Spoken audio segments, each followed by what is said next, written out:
The Devil's Bargain. When a gunslinger found God in the desert. Reed Callahan had killed 17 men before his 30th birthday. But nothing prepared him for the sound that would haunt him forever, the desperate cries of two infants beneath their mother's cooling body in the New Mexico wasteland of 1876. Some men find redemption in whiskey, others in prayer. Reed found his in two tiny heartbeats against a blood-soaked dress. This is the story of how a killer became a father and how love arrived on the wind of a woman's lullaby.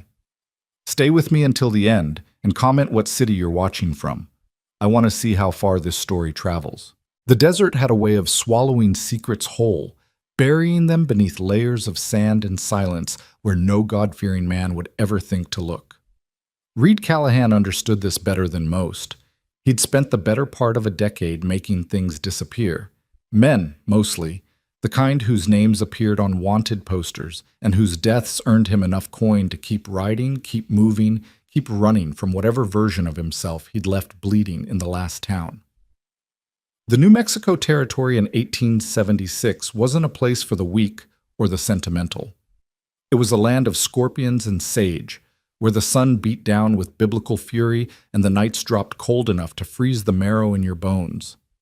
It was a place where a man could reinvent himself as many times as he had bullets, where the past stayed buried as long as you kept your mouth shut and your gun clean. Reed had been riding for 3 days straight when he first smelled the smoke.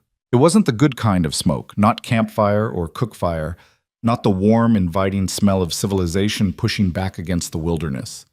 This was the acrid, throat-closing stench of destruction, of wood and flesh and dreams all burning together in a pyre of violence that Reed had seen too many times before.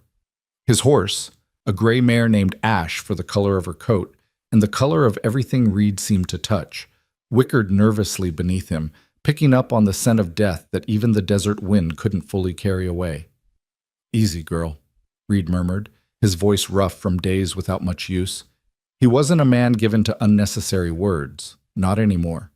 There'd been a time, years back, when he'd been different, when he'd laughed easy and loved easier, when he'd believed the world was something other than a vast expanse of cruelty, interrupted by brief moments of mercy.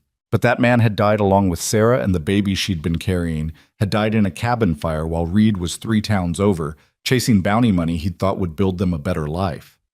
The irony wasn't lost on him. It never was. He urged Ash forward, following the smoke column that rose like a dark prayer into the cloudless sky. Part of him, the part that had learned survival meant minding your own business, said to turn around, to let whatever tragedy had unfolded here remain someone else's burden. But there was another part, a smaller part, that refused to die no matter how much whiskey he poured on it, that needed to know, needed to see, needed to count the cost of whatever evil had passed through here like a flash flood through an arroyo. The homestead came into view gradually, the way most things did in the desert. First, a shimmer of possibility, then the hard reality of stone and wood, and finally the devastating totality of what remained, which wasn't much. The main house was a smoking skeleton, its adobe walls cracked and blackened, its roof timbers collapsed inward like broken ribs. The barn had fared slightly better, though its doors hung open like a mouth frozen mid-scream. Scattered around the property were the smaller markers of violence, overturned wagons, scattered belongings, and the dark shapes that Reed's eyes wanted to skip over but his conscience wouldn't allow. Bodies. 4 of them that he could see from his vantage point on the low ridge overlooking the property. 5 if you counted the one half buried in the collapsed doorway of the house. Reed sat there for a long moment, scanning the horizon with practiced eyes, looking for any sign that the raiders, and he knew it was raiders, probably Comanche or renegade Apache, judging by the arrow shafts he could make out even from this distance, might still be nearby. But there was nothing. Just the wind and the buzzards beginning their slow, patient circles overhead. "Damn it," Reed said softly, and the words felt like a prayer even though he'd stopped believing in anyone listening a long time ago. He clicked his tongue and guided Ash down the slope, his right hand resting easy on the Colt 45 at his hip. Not because he expected trouble, whatever had happened here was hours old, maybe a full day, but because some habits were too ingrained to break. He'd learned young that the difference between dying and living often came down to nothing more than half a second and whether your hand was already moving when you needed it to be. The smell hit him properly when he reached the yard, that particular combination of burned wood, spilled blood, and loosened bowels that marked violent death. Reed had smelled it before, more times than he could count, but familiarity didn't make it easier. If anything, it made it worse, because now he knew exactly what he'd find when he started looking. He dismounted slowly, keeping his movements quiet despite the abandonment all around him. The first body was a man, maybe 40 years old, with the weathered face and work-hardened hands of a homesteader who'd been trying to carve something permanent out of this unforgiving land. He'd been shot twice, once in the chest, once in the head. Professional, efficient.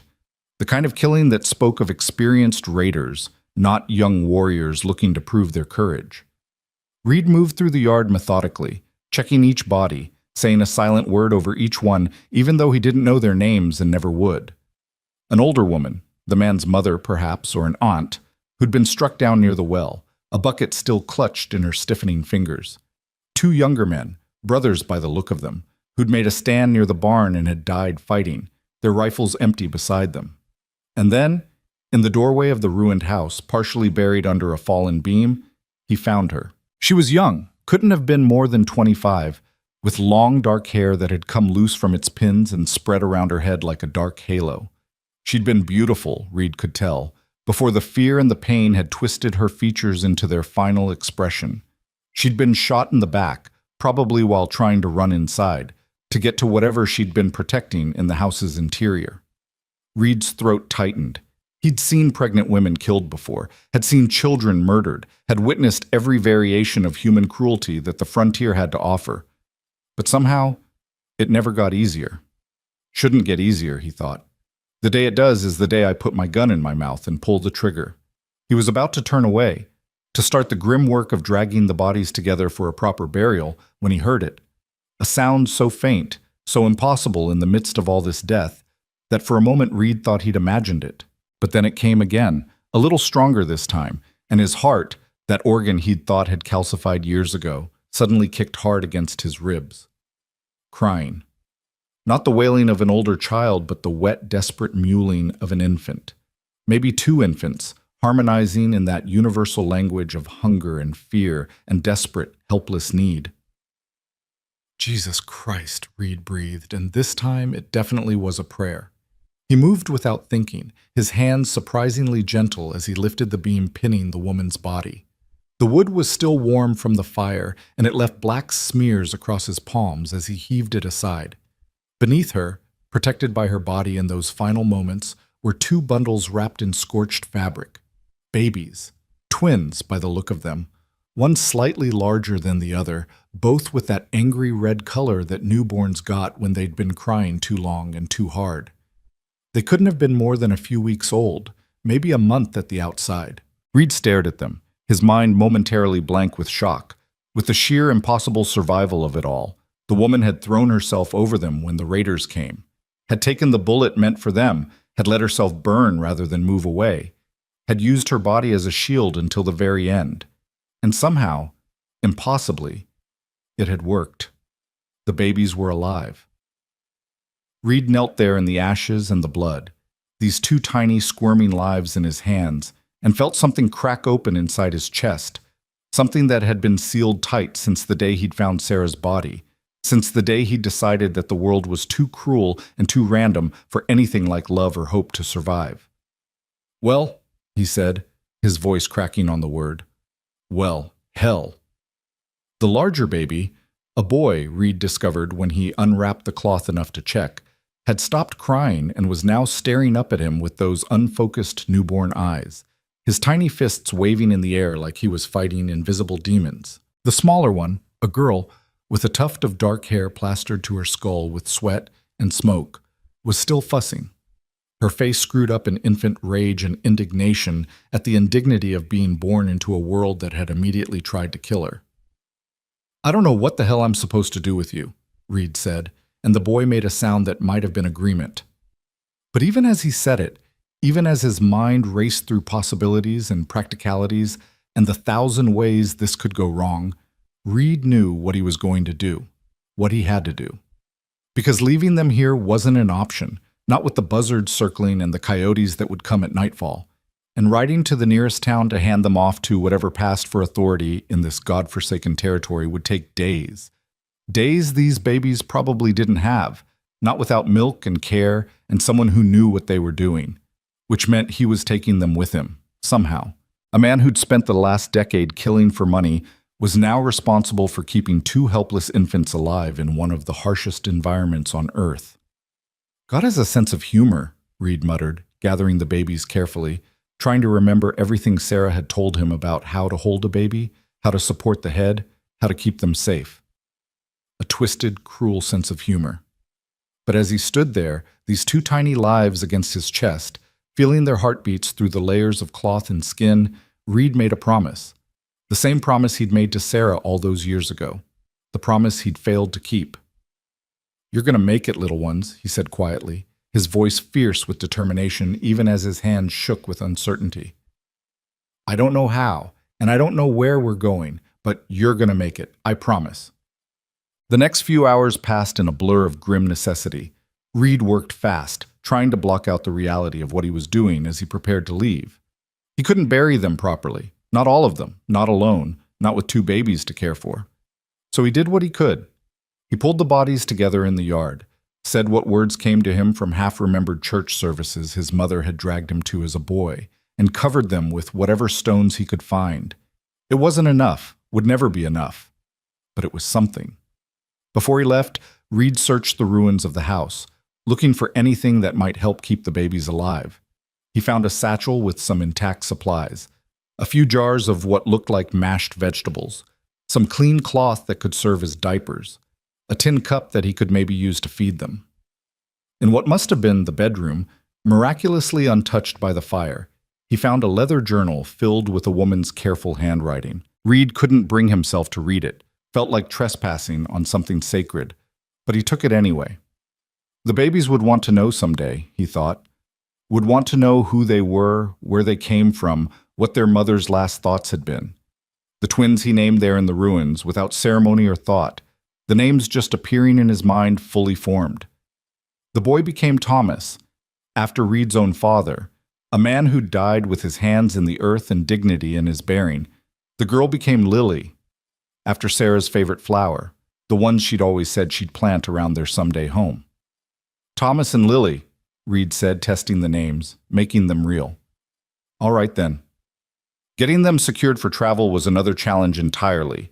Reed ended up fashioning a kind of sling from the woman's shawl, tying it across his chest so both babies could rest against him. It wasn't comfortable, for any of them, judging by the way Thomas kept fussing, but it would have to do. He couldn't ride with them in his arms, and he sure as hell couldn't leave them behind. By the time he mounted Ash again, the sun was beginning its descent toward the horizon, painting the desert in shades of orange and gold that would have been beautiful if Reed had the capacity to notice. He didn't. His entire world had narrowed to the weight against his chest, the warmth of two small bodies, the responsibility that felt heavier than any gun he'd ever carried. "Come on, girl," he said to Ash, who'd been remarkably patient through all of this. "We've got a long ride ahead." He'd intended to make for Socorro, the nearest town of any size, where he could hand the babies off to someone qualified, a church maybe, or a family willing to take them in. But as Ash picked her way across the desert and the babies settled into a fitful sleep against him, Reed found himself questioning that plan, questioning everything. Because the truth was, he didn't trust the frontier to be kind to orphans. He'd seen too many children end up in situations that were only marginally better than death, worked to exhaustion in mines or brothels, sold into servitude, raised by people who saw them as labor rather than lives to be nurtured. And these two had already survived the impossible once. Didn't they deserve better than to be handed off to whoever would take them? "What the hell am I thinking?" Reed said aloud, and Lily stirred against him, making a small sound of protest. "I'm a killer, a drifter. I've got no home, no prospects, no business raising children." But even as he said it, even as he listed all the reasons this was insane, Reed kept writing, kept moving north instead of east towards Socorro, kept these babies close instead of planning how to let them go. Night fell with the suddenness it always did in the desert, the temperature dropping like a stone thrown down a well. Reed found a sheltered spot beneath an overhang of rock and made camp, building a small fire and settling the babies on a bedroll while he tried to figure out how to feed them. The mashed vegetables in the jars seemed like the best option, and he managed to get some into Thomas using his finger as a crude spoon. Lily was more difficult, fussing and turning her head, and Reed felt panic rising in his chest. "Come on, sweetheart," he pleaded, his voice rough. "You gotta eat something, please." Eventually, through trial and error and more patience than Reed knew he possessed, he got some food into both of them. Not enough, probably. He had no idea how much a baby was supposed to eat, but better than nothing. He changed their makeshift diapers using strips of cloth and water from his canteen, talking to them the whole time even though they couldn't understand him. "Your mama loved you," he said as he worked, his hands surprisingly steady despite everything. "That's what you need to know. She loved you enough to die for you. That's more than most people get in this world. That's more than I ever got." Thomas stared up at him with those serious, unfocused eyes, and Reed felt something in his chest twist painfully. "I don't know if I can do this," he admitted, the words coming easier in the darkness, with only the fire and the stars as witnesses. "I don't know if I'm strong enough or good enough or anything enough, but I'm going to try. God help me. I'm going to try." He settled them both against his chest again, covered them with his coat, and sat with his back against the rock, staring into the fire. Sleep felt impossible, dangerous, but eventually exhaustion took him under and he drifted into uneasy dreams of flames and crying babies and a woman with dark hair who smiled at him from across an impossible distance. Dawn came cold and clear, and with it came new challenges. The babies were hungry again, and Reed's meager supplies were already running low. His plan, if he could even call it a plan, was to make for Sweetwater Creek, a small settlement he'd passed through once before. It was still several days' ride north, but it had a general store and a doctor and, most importantly, women who might know how to care for infants better than a broken-down gunslinger with blood on his hands. But 3 days across the desert with 2 babies was going to be brutal. Reed knew it, and he suspected the twins knew it too, judging by the way they both started crying as soon as the sun came up and the desert began its daily transformation from frozen to furnace.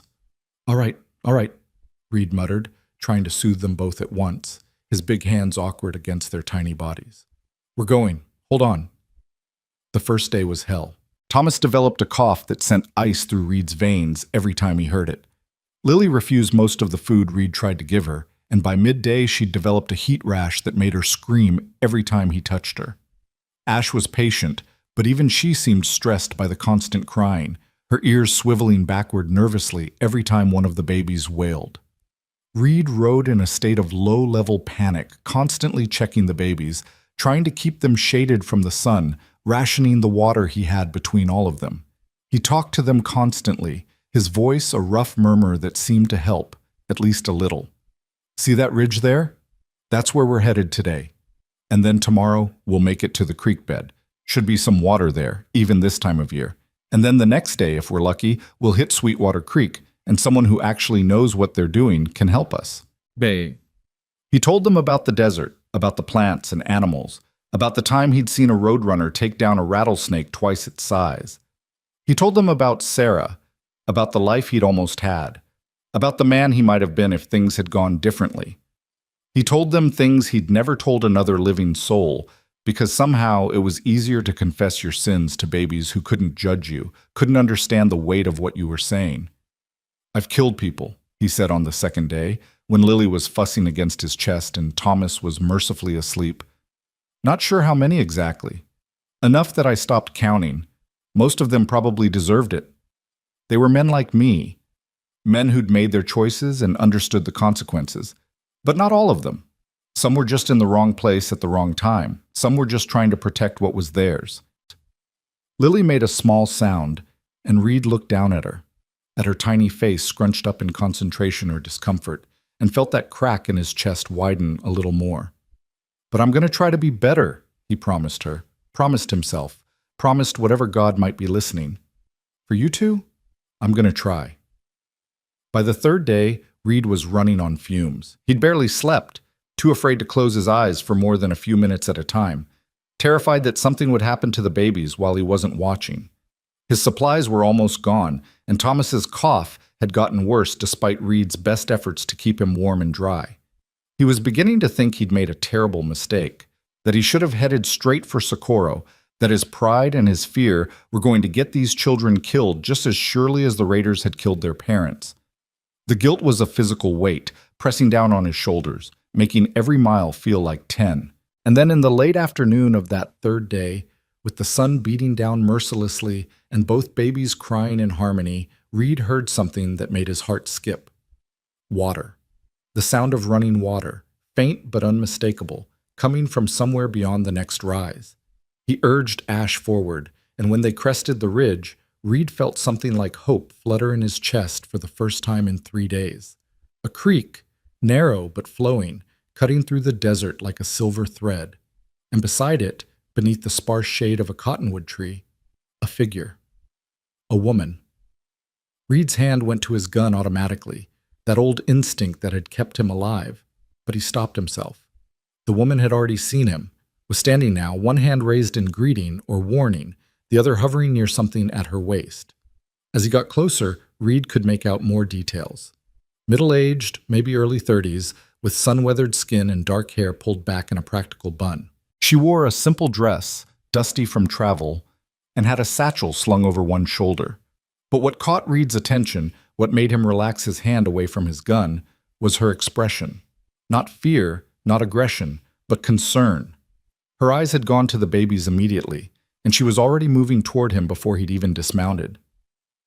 "I heard crying," she said, her voice carrying clearly across the distance. "Are they hurt?" Reed's throat was too dry for words. He just shook his head and dismounted carefully, cradling the babies against his chest. Up close, he could see the woman more clearly. Intelligent eyes, capable hands, the kind of steady presence that came from a life spent dealing with emergencies and staying calm in crisis. "May I?" she asked, gesturing to the babies, and Reed found himself nodding, found himself carefully transferring Thomas and Lily into her arms, even though he'd only just met her and had no idea if he could trust her.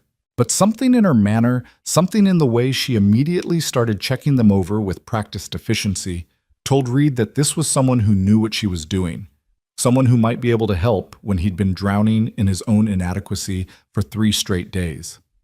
"I'm Nora," she said as she examined the babies, her hands gentle but thorough. "Nora Avery? I'm a midwife, heading to Sweetwater Creek." "Reed Callahan," he managed, his voice rougher than usual from disuse and desperation. They're not mine. I found them after a raid 3 days back. Their whole family was killed." Nora's expression flickered. Pain, understanding, a flash of anger at the injustice of it all. But she didn't stop her examination. "This one has a cough," she said, holding Thomas carefully. "How long?" "Started yesterday. I've been trying to keep him warm, but it's the desert, and you're traveling, and you're doing the best you can," Nora finished. She looked up at him then, really looked at him, and Reed felt like she was seeing past the dust and the stubble and the guns at his hip, seeing something underneath that even he had forgotten was there. "You did good, Mr. Callahan. Most men would have left them." "Couldn't," Reed said simply. They'd already survived the impossible. Seemed wrong to let them die in the aftermath. Nora smiled at that, a small smile that softened her weathered face. "Well then, let's make sure that doesn't happen." She moved with purpose, setting up a small camp near the water, sending Reed to gather firewood while she tended to the babies. By the time he returned, she had them both stripped down and was bathing them carefully in a shallow pan of warm water, talking to them in a low, soothing voice that seemed to calm even Thomas's cough. "The boy needs medicine," she said without looking up. "I have some wild cherry bark in my satchel. It'll help with the cough. The girl just needs proper feeding and some cream for that rash. You've been doing well, Mr. Callahan, but babies this young need more than mashed vegetables." "I didn't know what else to do," Reed admitted, feeling inadequate and stupid under her matter-of-fact assessment.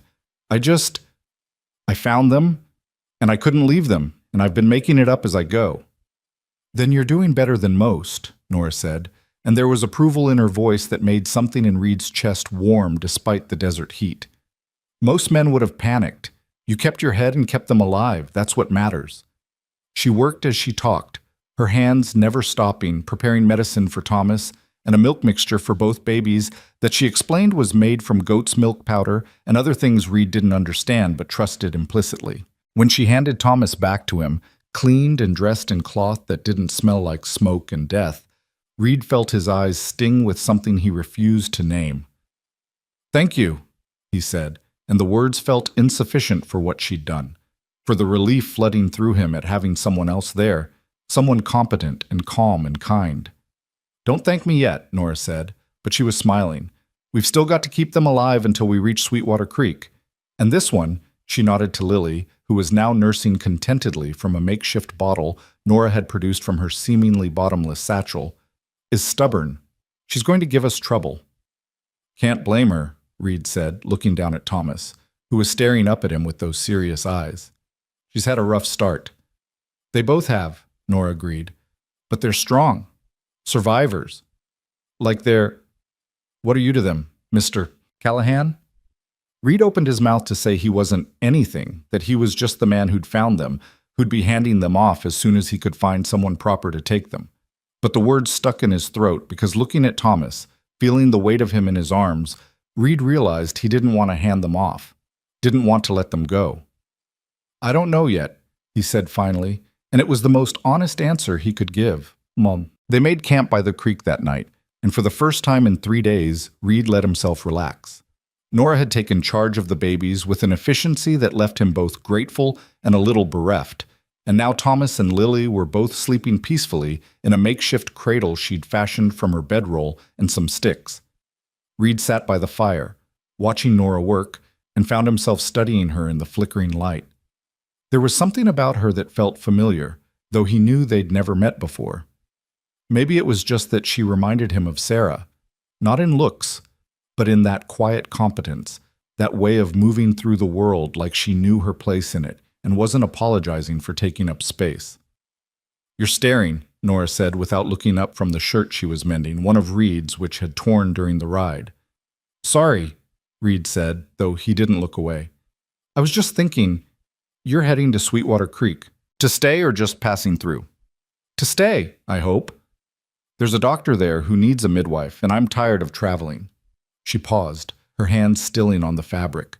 "I've been on the road for 2 years, ever since my husband died. Figured it was time to settle somewhere, put down roots again."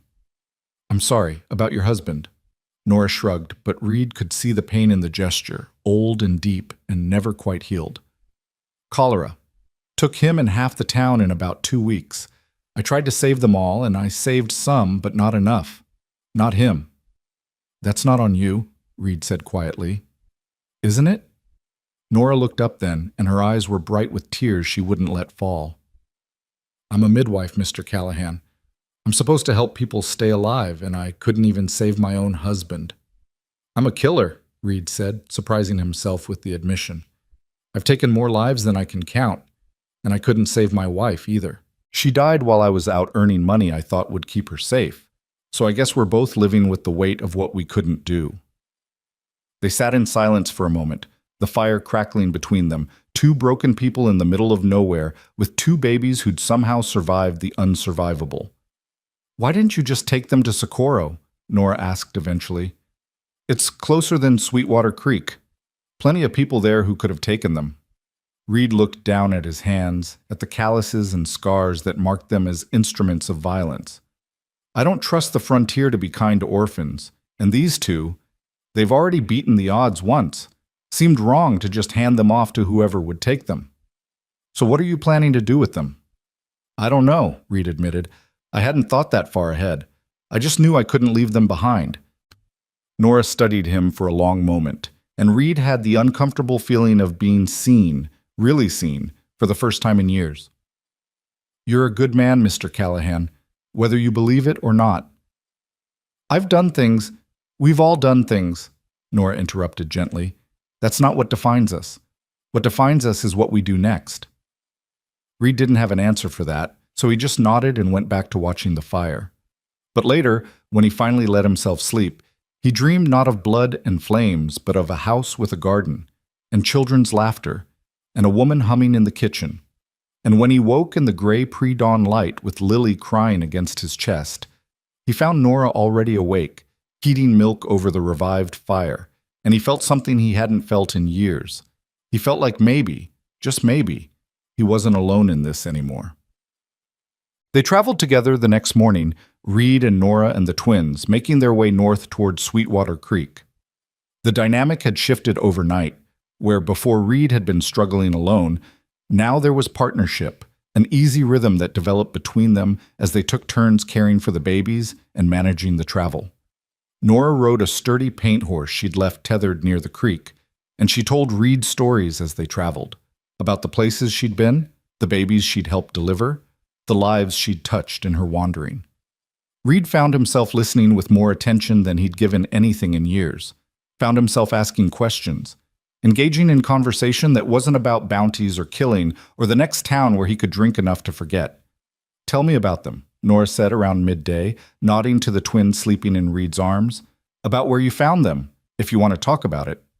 So Reed told her about the homestead and the bodies and the woman who'd died shielding her children, about the 3 days of fear and uncertainty and stubborn determination to keep these babies alive, about the promise he'd made standing in those ruins, the promise that felt both sacred and impossible. When he finished, Nora was quiet for a long moment. Then she said, "Their mother would be grateful, I think, that someone like you found them, someone who cared enough to try." "I'm not sure I'm what they need," Reed said honestly. "Hell, I'm not sure I'm what anyone needs. I'm a drifter, Nora, a killer. I've got no home, no prospects." "You have them," Nora interrupted, gesturing to the babies. "And sometimes that's enough. Sometimes that's more than enough." Reed wanted to believe her. God, how he wanted to believe her. But the weight of his past felt crushing, the knowledge of everything he'd done and everything he'd failed to do pressing down on him like a physical force. "What if I can't do it?" he asked quietly. "What if I fail them like I failed Sarah?" Nora reached across the space between their horses and touched his arm, her hand warm and solid and real. "Then you'll have help. You're not alone anymore, Reed. Not unless you choose to be." And looking at her, at the certainty in her eyes and the strength in her bearing, Reed felt something shift inside him. Felt the first tiny crack in the wall he'd built around his heart start to widen into something that might, eventually, let light in again. "We should reach Sweetwater Creek by tomorrow evening," Nora said, pulling her hand back but leaving the warmth of her touch lingering on Reed's skin. "There's a boarding house there, run by a woman named Clara who won't ask too many questions. We can get the babies settled, figure out what comes next." "And what does come next?" Reed asked, because suddenly the future wasn't just a blank space anymore, but something that needed planning, needed thinking about. Nora smiled, and it transformed her face, made her look younger and more hopeful than Reed suspected she'd felt in a long time. "I don't know," she admitted, "but I'm willing to figure it out if you are." "I am," Reed said, and meant it more than he'd meant anything in years. They rode on as the sun climbed higher, two strangers becoming something more, united by circumstance in two tiny lives that had somehow survived the impossible. And if Reed glanced over at Nora more often than strictly necessary, if he found himself noticing the way the sun caught in her hair and the sound of her laugh when Thomas made a funny face, well, that was just another impossible thing in a string of impossibilities.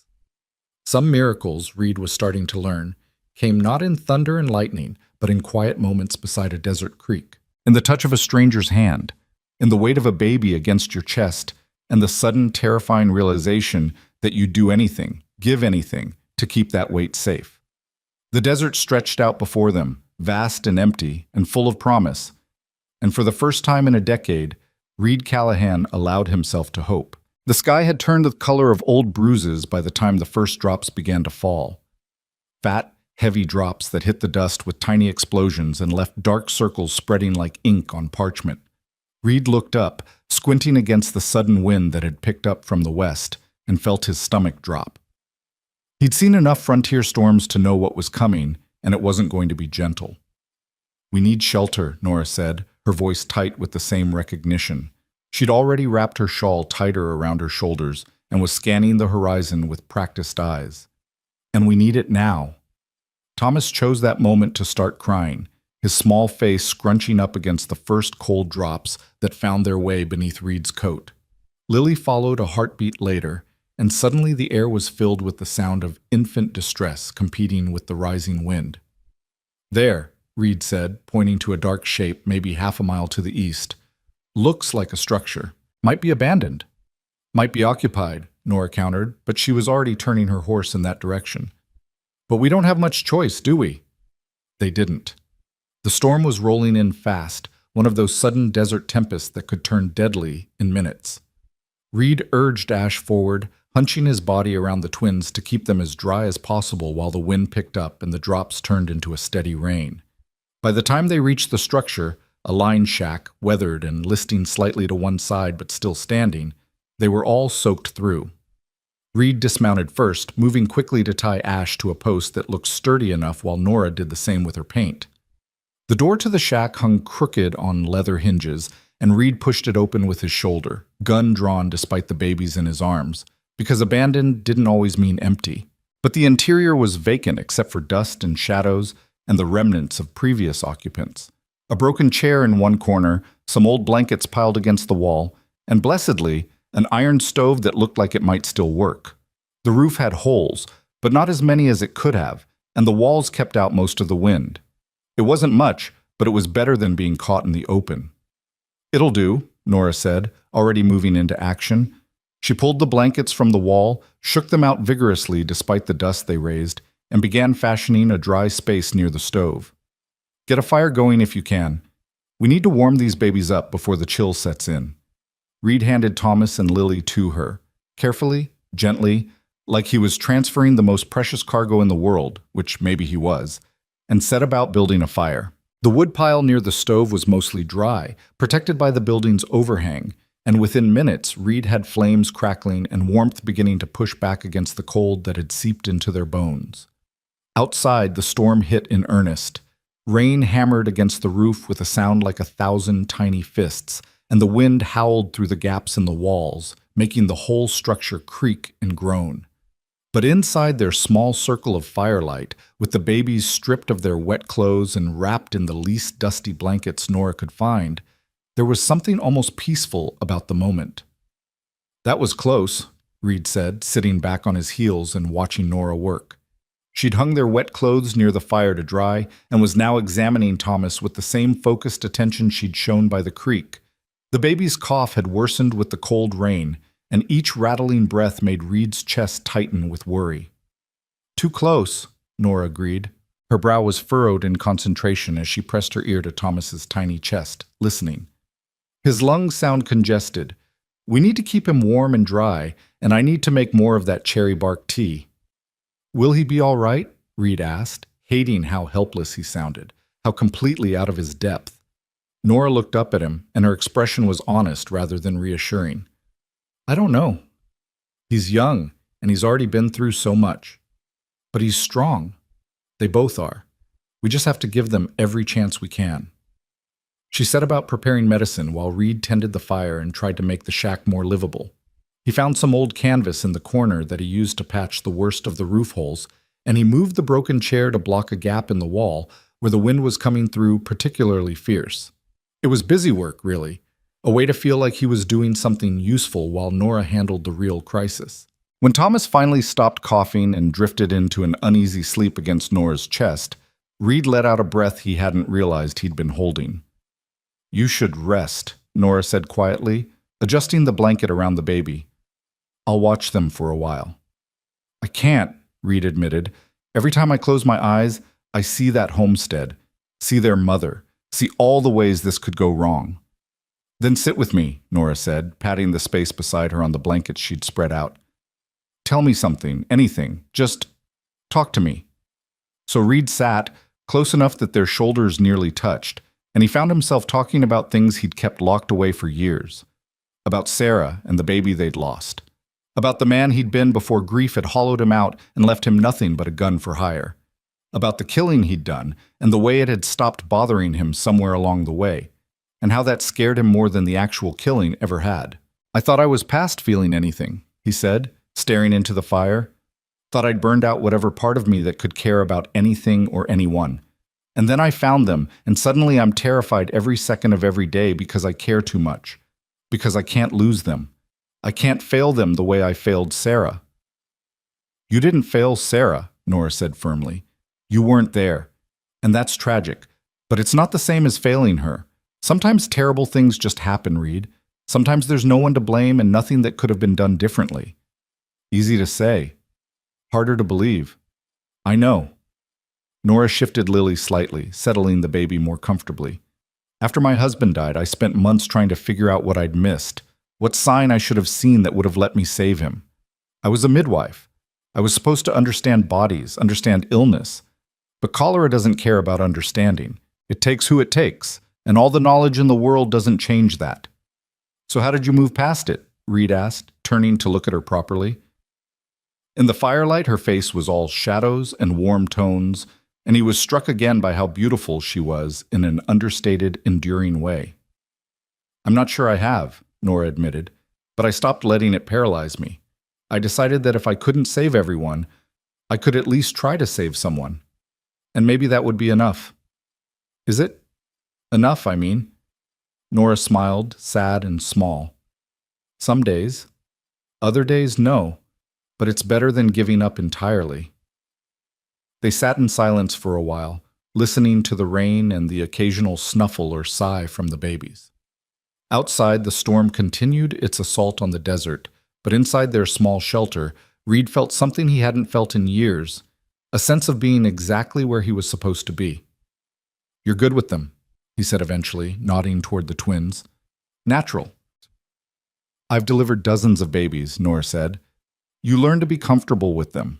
Though I'll admit, caring for them long-term is different than just bringing them into the world and moving on. You ever want children of your own?" The question hung in the air between them, intimate and dangerous, and Reed immediately regretted asking it. But Nora didn't seem offended. She just looked down at Lily sleeping peacefully in her arms and said, "Yes, David and I tried for years, but it never happened. I used to think it was some kind of cosmic joke, a midwife who couldn't carry a child herself. But maybe it was just the way things were meant to be. I'm sorry. Don't be. I've made my peace with it." She paused, then added quietly, "Though holding these two makes me remember what I thought I'd have, what I wanted." Reed reached over and took Thomas from her carefully, cradling the boy against his chest. The baby's breathing was still rough, but seemed a little easier than it had been, and his small body was warm against Reed's skin. "What if we didn't give them up?" he said, the words coming out before he could stop them. "What if we kept them, raised them ourselves?" Nora turned to stare at him, her eyes wide with surprise. "Reed, I know it's crazy," he said quickly. "I know I'm the last person who should be suggesting it, but look at us, Nora. We're both alone. We're both heading to the same place. And these two, they need someone. Why couldn't it be us? Because you're a drifter, and I'm a midwife with no permanent home yet. Because we barely know each other. Because—" Nora stopped, shaking her head. "Because it's complicated." "Life's complicated," Reed countered. "That doesn't mean we stop trying. What are you really asking me, Reed?" He looked at her, at the firelight dancing in her eyes, and the baby in her arms, and the future spreading out before them like the desert, vast and uncertain and full of possibility. "I'm asking if you'd consider staying, with me, with them, building something together instead of both of us doing it alone." "That's not a small thing you're asking." "I know. We've known each other less than 2 days. I know that too. And you have a dangerous past that could catch up with you at any moment." Reed nodded slowly. "That's true. And if you say no, I'll understand. But I have to ask, Nora. Because I look at you and I look at these babies, and I think maybe this is what I've been running toward all along. Maybe this is what redemption looks like." Nora was quiet for a long time, so long that Reed started to think she was searching for a polite way to refuse. But then she said, "I'm scared." "Of me?" "Of this. Of wanting something so badly and having it ripped away again. I don't know if I could survive that twice." Reed reached across and took her free hand in his calloused palm rough against her skin. "I can't promise you it'll be easy. Can't promise we won't fail. But I can promise I'll try my damnedest to make it work." To be the kind of man they deserve. The kind of man you deserve. What if you can't leave your past behind? What if it follows you? Then we face it together, Reed said simply. I'm done running, Nora. I'm done pretending I don't need anyone. These babies need us, and maybe we need each other. Lily stirred in Nora's arms, making a small sound of contentment, and Nora looked down at her with an expression so tender it made Reed's chest ache. When she looked back up at him, there were tears in her eyes. You should have stayed in St. Louis, Reed said softly, trying for humor even though his heart was hammering against his ribs. You don't belong in country this cruel. This country needs people who don't turn away, Nora replied, echoing what she'd said before. But now there was something else in her voice. Determination, maybe, or hope. And maybe you're right. Maybe this is what I've been traveling toward. A family that found me instead of me finding them. Is that a yes? Nora smiled through her tears. It's a maybe. A cautious, terrified, probably foolish maybe. But it's not a no. Reed felt something in his chest crack wide open, felt warmth flood through him that had nothing to do with the fire. I'll take a maybe. That's more than I deserve. We both deserve more than we've gotten, Nora said firmly. So let's figure out how to make this work. How to give these babies the life their mother wanted for them. How to be the people they need us to be. Together? Together, Nora agreed, and when she squeezed his hand, Reed squeezed back. Outside, the storm raged on through the night, but inside the line shack, surrounded by firelight and the soft breathing of sleeping babies, Reed Callahan and Nora Avery made their tentative peace with the idea of a future. It wasn't the future either of them had planned, wasn't what they'd expected when they'd woken that morning.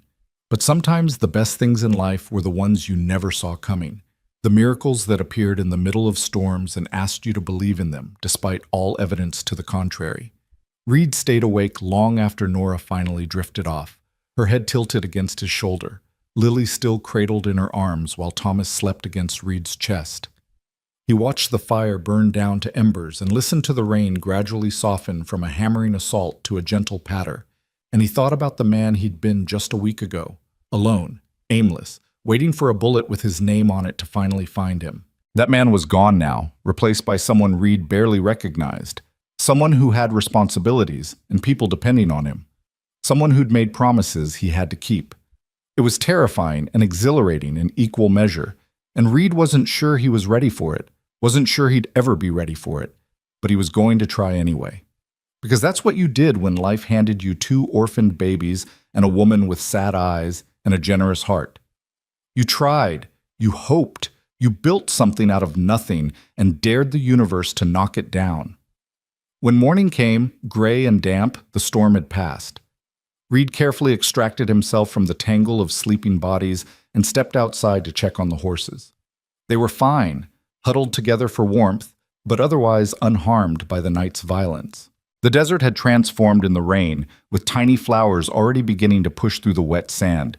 Nature's reminder that beauty could emerge from chaos if you just waited long enough. He was checking Ash's hooves when Nora emerged from the shack, squinting against the pale morning light. She'd wrapped one of the blankets around her shoulders like a shawl, and her hair had come loose from its bun during the night, framing her face in soft waves. They're still sleeping, she said, coming to stand beside him. We should let them rest as long as possible. Thomas's breathing is better this morning. That's good. Reed finished with Ash and straightened up, suddenly aware of how close Nora was standing, how easy it would be to reach out and touch her. I was thinking, we're maybe a day's ride from Sweetwater Creek still. If the babies hold up, we could make it by evening. And then what? Nora asked. We walk in with 2 infants and say we're keeping them? Something like that. Though I suppose we should probably figure out the details first, like where we're going to live and how we're going to explain this. He gestured between them, trying to encompass everything they'd agreed to in the firelight. Nora smiled. We tell them the truth. That we found 2 babies who needed help, and we're providing it. The rest, we can figure out as we go. People will talk, Reed warned.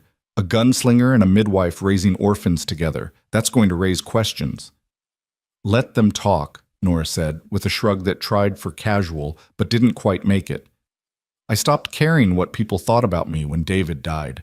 Life's too short to waste on other people's opinions. Even if some of those opinions might be right, about me being dangerous, about my past catching up with us.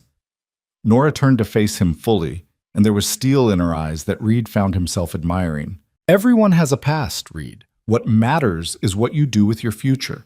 And right now, your future involves two babies who need you, and a woman who's willing to help you figure it out, unless you're having second thoughts. No, Reed said quickly. No second thoughts. Just making sure you understand what you're getting into. I understand perfectly.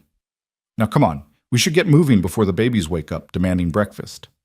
They broke camp efficiently, working together like they'd been doing it for years instead of days.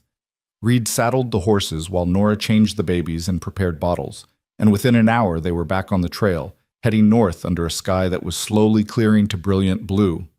The conversation flowed easier now, with some of the tension from the previous night dissipated. Nora told Reed about Sweetwater Creek, about the doctor who'd offered her a position and the small house that came with it. It's not much, she said. 2 rooms and a kitchen. But it's mine, or will be once I arrive. There's space for a small garden, and the doctor mentioned that the previous midwife had converted the shed into a sort of clinic. Sounds nice, Reed said, trying to imagine it. A house, a garden, permanence. The concepts felt foreign after so many years of drifting. You could stay there too, Nora said carefully. With the babies, I mean. Until we figure out something more permanent. The doctor knows I'm coming alone, but I don't think he'd object to an expanded household.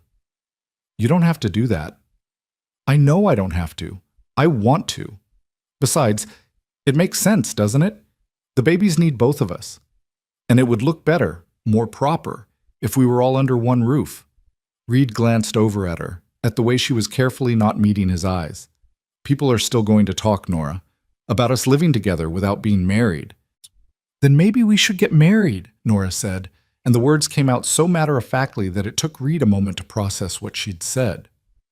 What? Now Nora did look at him, and there was color in her cheeks, but her gaze was steady. I'm not proposing exactly. I'm just pointing out the logical solution. If we're going to raise these babies together, if we're going to be a family, then we might as well make it official. For their sake, if nothing else. That's not how marriage is supposed to work, Reed managed, his brain still catching up with the conversation. How is it supposed to work then? 2 people who barely know each other getting married because they're in love? That's not any more rational than what I'm suggesting. At least our way has a practical purpose. Love usually comes into it somewhere, Reed pointed out. Nora was quiet for a moment, and when she spoke again, her voice was softer. I cared deeply for David. Loved him? Even in the way you love someone you've built a life with. But I'm not sure I was ever in love with him, not the way stories and songs talk about it. We were partners, companions, friends, and that was enough. More than enough. You think that's what we could be? Partners? I think we could be whatever we decide to be, Nora said. I think we could build something good, something stable for these children, and maybe, along the way, we'd find that we'd built something good for ourselves too. Reed looked down at Thomas, sleeping peacefully in his arms, despite the motion of the horse. The baby's face was relaxed now, his breathing easier, and there was something about the trust implicit in that relaxation that made Reed's throat tight. This child trusted him, needed him, deserved better than a father who was still running from his past. What if I can't be what you need? He asked quietly. What if I'm too broken, too damaged? Then we'll be broken together, Nora replied. I'm not asking for perfection, Reed. I'm just asking for partnership, for someone who'll share the load and help me give these babies a chance at a good life. Can you do that? Could he? Reed had spent years convinced he was incapable of caring for anyone, of being responsible for anything other than his next job and his next bottle. But holding Thomas, thinking about Lily sleeping in Nora's arms, imagining a small house with a garden and a life that extended beyond the next town and the next gunfight, Reed found that he wanted to try, wanted it with a desperation that surprised him. Yes, he said finally. Yes, I can do that. Nora's smile was radiant, transforming her whole face. Then we have a plan. We'll get to Sweetwater Creek, get settled in the house, and we'll go see the minister. Make it official before anyone has a chance to gossip. Just like that? Just like that. Unless you'd prefer a big ceremony with flowers and a white dress. Reed laughed, the sound startling in its genuineness. I think we can skip that part, though you deserve flowers at least. I'll settle for a roof that doesn't leak and babies who sleep through the night, Nora said, but she looked pleased. They rode on through the morning, the landscape gradually shifting as they left the deep desert behind and entered slightly greener country. The conversation drifted to practical matters, what supplies they'd need, how to register the babies, what story they'd tell about how they'd found them. Reed felt something loosening in his chest with each mile, felt the weight of the past week beginning to settle into something manageable rather than crushing. By midday, Thomas's cough had returned, worse than before. The baby's face flushed red with each rattling breath, and his cries took on a desperate quality that sent ice through Reed's veins. Nora immediately called for them to stop, and they made camp in a small grove of cottonwoods near a dry wash. "He's getting worse," Reed said, watching helplessly as Nora examined the baby. "What do we do?" "We keep him warm, keep giving him the medicine, and we pray," Nora said, but Reed could hear the worry in her voice. "And we get to Sweetwater Creek as fast as we can. The doctor there will have real medicine, things I don't carry with me." "How far?" 4 hours, maybe 5 if we push hard." "But Reed," Nora looked up at him, and there was fear in her eyes. "I don't know if he'll make it that long. His lungs are filling with fluid, and without proper treatment—" "Then we'll get him proper treatment," Reed interrupted. "We'll ride through the night if we have to. We're not losing him, Nora. Not after everything." "We might not have a choice." "There's always a choice," Reed said fiercely. "We just have to be stubborn enough to fight for it." So they rode, harder than they should have with babies. But they had no other option. Reed held Thomas against his chest, feeling each labored breath, whispering constant reassurances, even though he didn't know if the baby could hear him or understand. Lily, sensing something wrong, began to fuss as well, and Nora had to divide her attention between keeping the little girl calm and watching Thomas's condition deteriorate.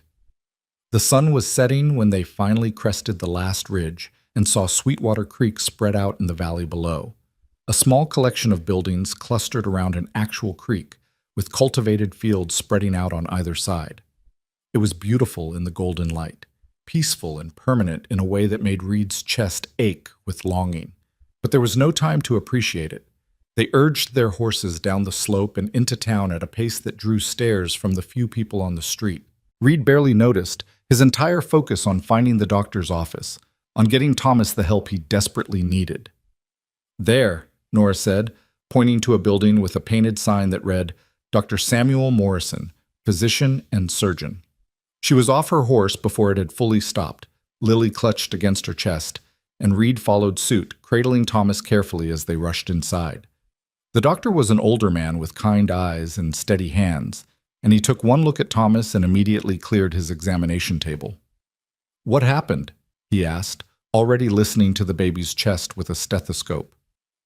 "Pneumonia, I think," Nora said, her professional calm sliding into place even though Reed could see her hands shaking. "I've been treating him with wild cherry bark tea, but he's getting worse. He needs something stronger." Dr. Morrison nodded, already moving to prepare medicine. "You must be Miss Avery. I wasn't expecting you for another few days." "Plans changed," Nora said shortly. "Can you help him?" "I'll do my best. The baby's strong. That's in his favor. But you're right, it's pneumonia, and in an infant this young." He trailed off, but the implication was clear. Reed stood there, feeling useless and terrified as the doctor worked. Nora was helping, following instructions with practiced efficiency, but Reed could only watch and wait, and silently bargain with whatever God might be listening. "Take me instead," he thought. "I've lived long enough, done enough damage. But let this baby live. Let both of them live. Give them the chance I squandered." It was full dark by the time Dr. Morrison stepped back from the table, wiping his hands on a cloth. Thomas was breathing easier now, his color better, though he was still sleeping the exhausted sleep of the very ill. "He'll live," the doctor said, and Reed felt his knees go weak with relief. "But it was close. Another few hours, and—" He shook his head. "You did good work keeping him alive this long, Miss Avery. And you, sir, he turned to Reed, you got him here in time. That took courage. Desperation, more like, Reed muttered, but he was smiling despite himself. Thomas was going to live.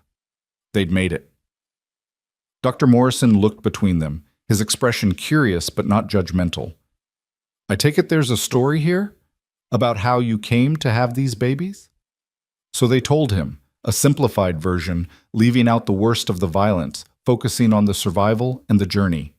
The doctor listened without interrupting, and when they finished, he just nodded slowly. Well then, welcome to Sweetwater Creek, all of you. Miss Avery, your house is ready whenever you want to move in. And Mr. Callahan, I assume you'll be staying as well? If that's all right, Reed said, glancing at Nora. More than all right, Dr. Morrison said. This town could use a man with your particular skills.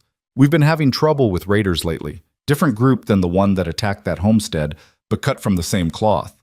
A man who knows his way around a gun would be welcome, provided he's on the right side of the law. Reed felt something twist in his gut. I'm not sure I'm the right man for that, Doctor. My past, your past is your business, Dr. Morrison interrupted gently.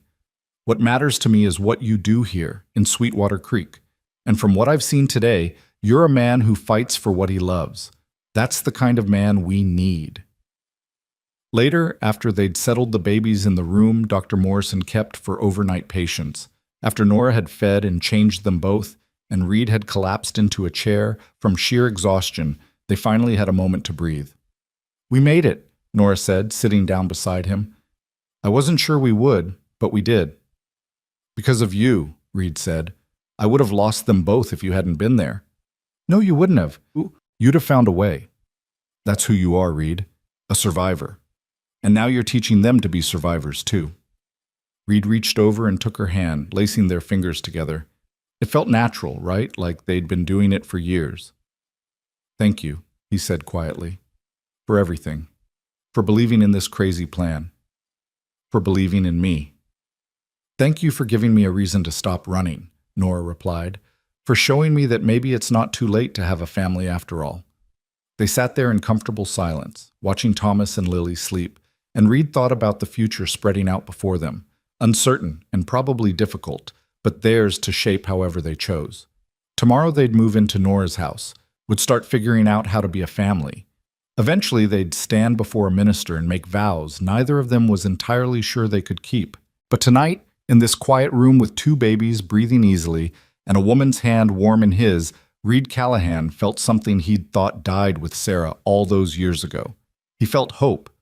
And for now, that was enough. The house was smaller than Reed had imagined, but somehow that made it more perfect. 2 rooms connected by a narrow hallway with a kitchen that opened onto a small back porch overlooking what would someday be a garden. The furniture was simple. A bed frame without a mattress, a table with 2 chairs, shelves built into the walls. But the bones were good. The roof didn't leak, the windows had glass that wasn't cracked, and there was a stone fireplace that would keep them warm when winter came. Reed stood in the doorway holding Thomas while Nora walked through with Lily, her fingers trailing along the walls like she was memorizing the texture of home. Morning light slanted through the windows, catching dust motes and turning them golden, and for a moment the whole scene felt suspended in amber, precious and fragile and almost too good to be real. It needs work, Nora said, but there was wonder in her voice. The floor's uneven in the kitchen, and that back door doesn't hang quite right. But Reed, it's ours. Actually ours. Yours, Reed corrected gently. The doctor gave it to you, not me. Nora turned to face him, and there was determination in the set of her jaw. Ours, she repeated firmly. We're in this together, remember? That was the agreement. The agreement. They'd talked late into the night after Thomas had stabilized, working out the details of their arrangement with the same practical efficiency they'd applied to everything else. They'd go to the minister that afternoon, have a simple ceremony with Dr. Morrison and his wife as witnesses. They'd register the babies as their own, not exactly legal, but the frontier was loose about such things, and no one was going to ask too many questions about orphans who needed homes. And they'd build a life here in Sweetwater Creek, 2 broken people trying to create something whole for the children in their care. It was logical, practical. and it terrified Reed more than any gunfight ever had. I should get started on repairs, he said, needing something to do with his hands, some way to be useful. That door won't fix itself. Reed, Nora's voice stopped him before he could turn away. Are you having second thoughts? Because if you are, it's all right to say so. Better now than after we've made promises we can't keep. He looked at her standing there in the dusty light, this woman who'd appeared beside a creek like an answer to a prayer he hadn't known he was praying, and felt his throat tighten. I'm terrified, he admitted. Not of you, not of them, of failing, of being the reason this all falls apart. Then we'll be terrified together, Nora said, closing the distance between them until she could rest her free hand on his arm. And we'll fail sometimes, because that's what people do. But we'll also succeed sometimes. We'll figure it out, Reed, one day at a time.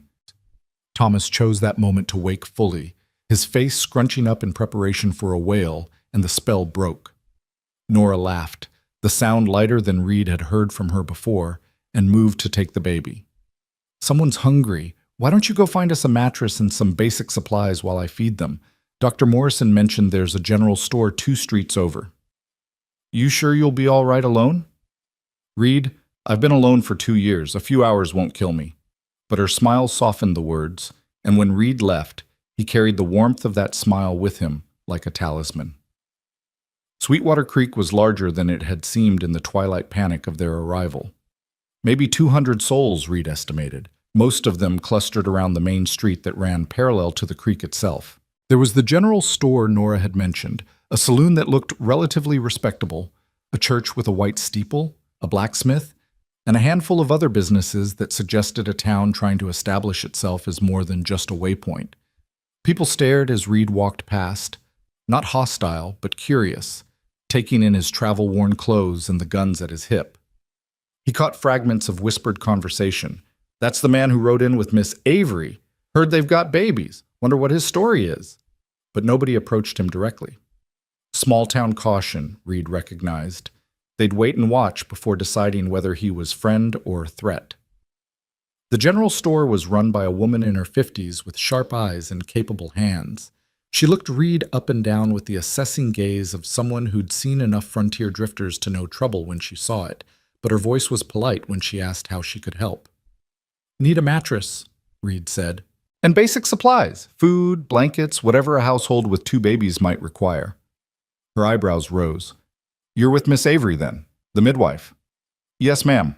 Reed hesitated, then added, We're getting married this afternoon. The babies they're ours now. He waited for judgment, for suspicion, but the woman's expression softened instead. Well then, congratulations are in order, I suppose. I'm Clara Bennett. I run the boarding house as well as this store. Dr. Morrison mentioned Miss Avery was coming, but he didn't say anything about a husband. It's a recent development, Reed said, which was certainly true. Clara's smile suggested she understood more than he'd said. Recent or not, this town could use more families, and babies especially. We've got more old-timers than young ones these days. You'll want diapers then, and milk powder, though if Miss Avery's a midwife, she probably knows about feeding. Still, better to have extra. She moved through the store with efficient purpose, pulling items from shelves and making a pile on the counter. Reed watched, feeling oddly detached from the whole transaction. This was domesticity, he realized. This was what normal people did. Bought mattresses and milk powder and worried about whether they had enough diapers. It felt alien and uncomfortable and strangely appealing all at once. That'll be $18, Clara said when she'd finished. I can have my son help you carry the mattress to Miss Avery's place. Excuse me, your place now. Reed counted out the money from his dwindling supply, trying not to think about how he'd earn more. The life of a gun for hire was behind him now, had to be behind him if he was going to be any kind of father to Thomas and Lily. But he didn't know how to be anything else, didn't have any skills beyond shooting and tracking and staying alive in hostile territory. Mrs. Bennett, he said as she was wrapping his purchases. Dr. Morrison mentioned the town's been having trouble with raiders. That's still going on? Her expression darkened. Unfortunately, yes. They hit the McAllister Ranch 3 weeks ago, made off with cattle and supplies. Sheriff's doing what he can, but we're a small town with limited resources. Why do you ask? Just wondering if there might be work for someone with my particular skills. Clara studied him for a long moment, and Reed saw her reassessing, taking in the worn grips of his pistols and the way he stood, balanced, ready, like a man who'd spent years expecting trouble. You're a gunfighter. It wasn't a question, but Reed nodded anyway. Was. Trying to be something else now. But if the town needs protection, talk to Sheriff Reeves. His office is next to the church. But Mr. Callahan? Clara's voice sharpened. If you're planning to bring trouble to this town, you should know we don't take kindly to it. We've worked hard to build something decent here. No trouble, Reed promised. Just trying to make an honest living, keep my family safe. Then we'll get along fine. Clara's smile returned, though it was more cautious now. Welcome to Sweetwater Creek, Mr. Callahan. I hope you find what you're looking for here. Reed left the store with Clara's teenage son helping to carry the mattress, his arms full of packages and his mind full of questions. Could he really do this? Could a man who'd killed for money transform into someone who bought milk powder and worried about mattresses? The gap between those two versions of himself felt impossibly wide. But when he arrived back at the house and found Nora on the porch, both babies sleeping peacefully in a makeshift cradle she'd fashioned from a drawer and some blankets, something in Reed's chest settled. This was why he was doing it. These three people were his why, his purpose, his redemption. You got a mattress, Nora said, smiling, and judging by those packages, quite a bit more. The storekeeper was helpful, pushy, but helpful. Reed set down his load and dismissed the boy with a coin and a word of thanks. I also heard about the raider problem. Thought I might talk to the sheriff about helping out. Nora's smile faded. Reed, I know what you're going to say, but we need income, and this is what I know how to do. I'm not hiring out as a killer, Nora. I'm offering to help protect the town. There's a difference. Is there? Nora challenged, but her voice was more worried than angry. Or are you just looking for a way to stay in the life you know, because this, she gestured at the house, the babies, the domesticity of it all, is too unfamiliar and scary. The words hit harder because they were partly true. Reed felt his jaw tighten defensively before he forced himself to relax. Maybe there's some of that, he admitted, but it's also practical. We need money, and the town needs help. I can provide both. At what cost? What if you get hurt? What if someone from your past recognizes you and brings trouble here? Then I'll handle it. Nora, I can't just stop being who I am. The skills I have, they're a part of me. Maybe I can use them for something good for once, instead of just survival. Nora was quiet for a moment, her gaze moving from Reed to the sleeping babies and back again. Finally, she sighed. I can't stop you. Wouldn't try to, even if I could. I'm not your keeper. But Reed, please be careful. These children have already lost one set of parents. I don't want them losing another. They won't, Reed promised, reaching out to take her hand. I'm not planning to be a hero, just a man doing his job and coming home at night. That's all. That better be all, Nora said, squeezing his fingers. Because we have an appointment with Minister Blackwood in 2 hours, and I'll be damned if I'm getting married in a dusty dress. Help me move this mattress inside, then make yourself scarce while I make us presentable. The ceremony was brief and oddly surreal. Minister Blackwood was a thin man with kind eyes who asked no uncomfortable questions about how they'd met or why they were marrying so quickly. Dr. Morrison and his wife served as witnesses, standing beside them in the small church while sunlight streamed through the windows and turned everything golden. Reed spoke his vows in a voice that only shook slightly, promising to honor and cherish, to protect and provide, until death parted them. The words felt heavy, weighted with meaning he wasn't sure he fully understood.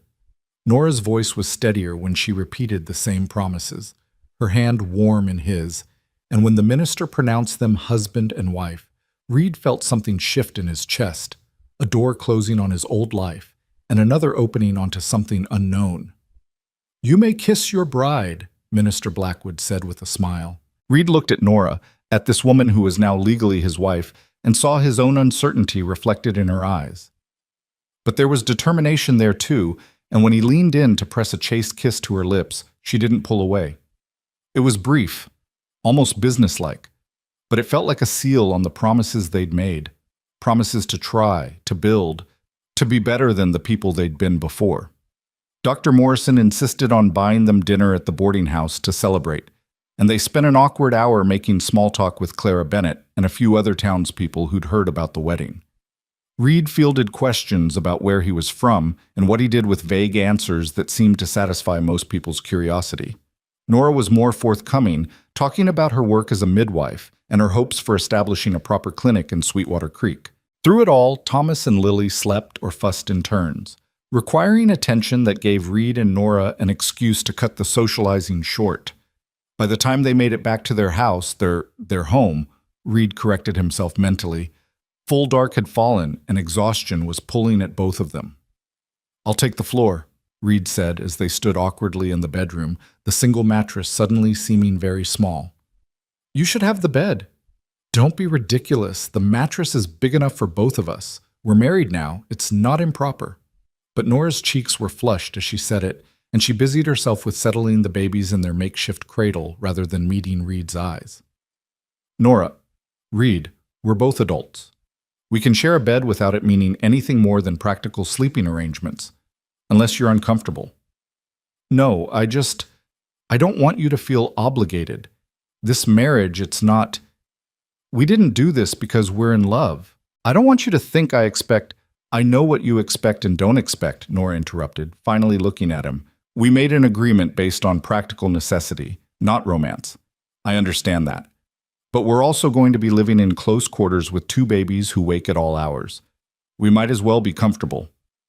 So they lay down side by side in the darkness, carefully not touching, the space between them feeling charged with awkwardness and unspoken questions. Reed stared at the ceiling and tried not to think about how long it had been since he'd shared a bed with anyone, tried not to notice the warmth radiating from Nora's body or the soft sound of her breathing. "Reed?" Nora's voice came quietly through the darkness. "Yeah?" "Thank you. For today. For all of this. I know it's not what you expected from your life, but thank you."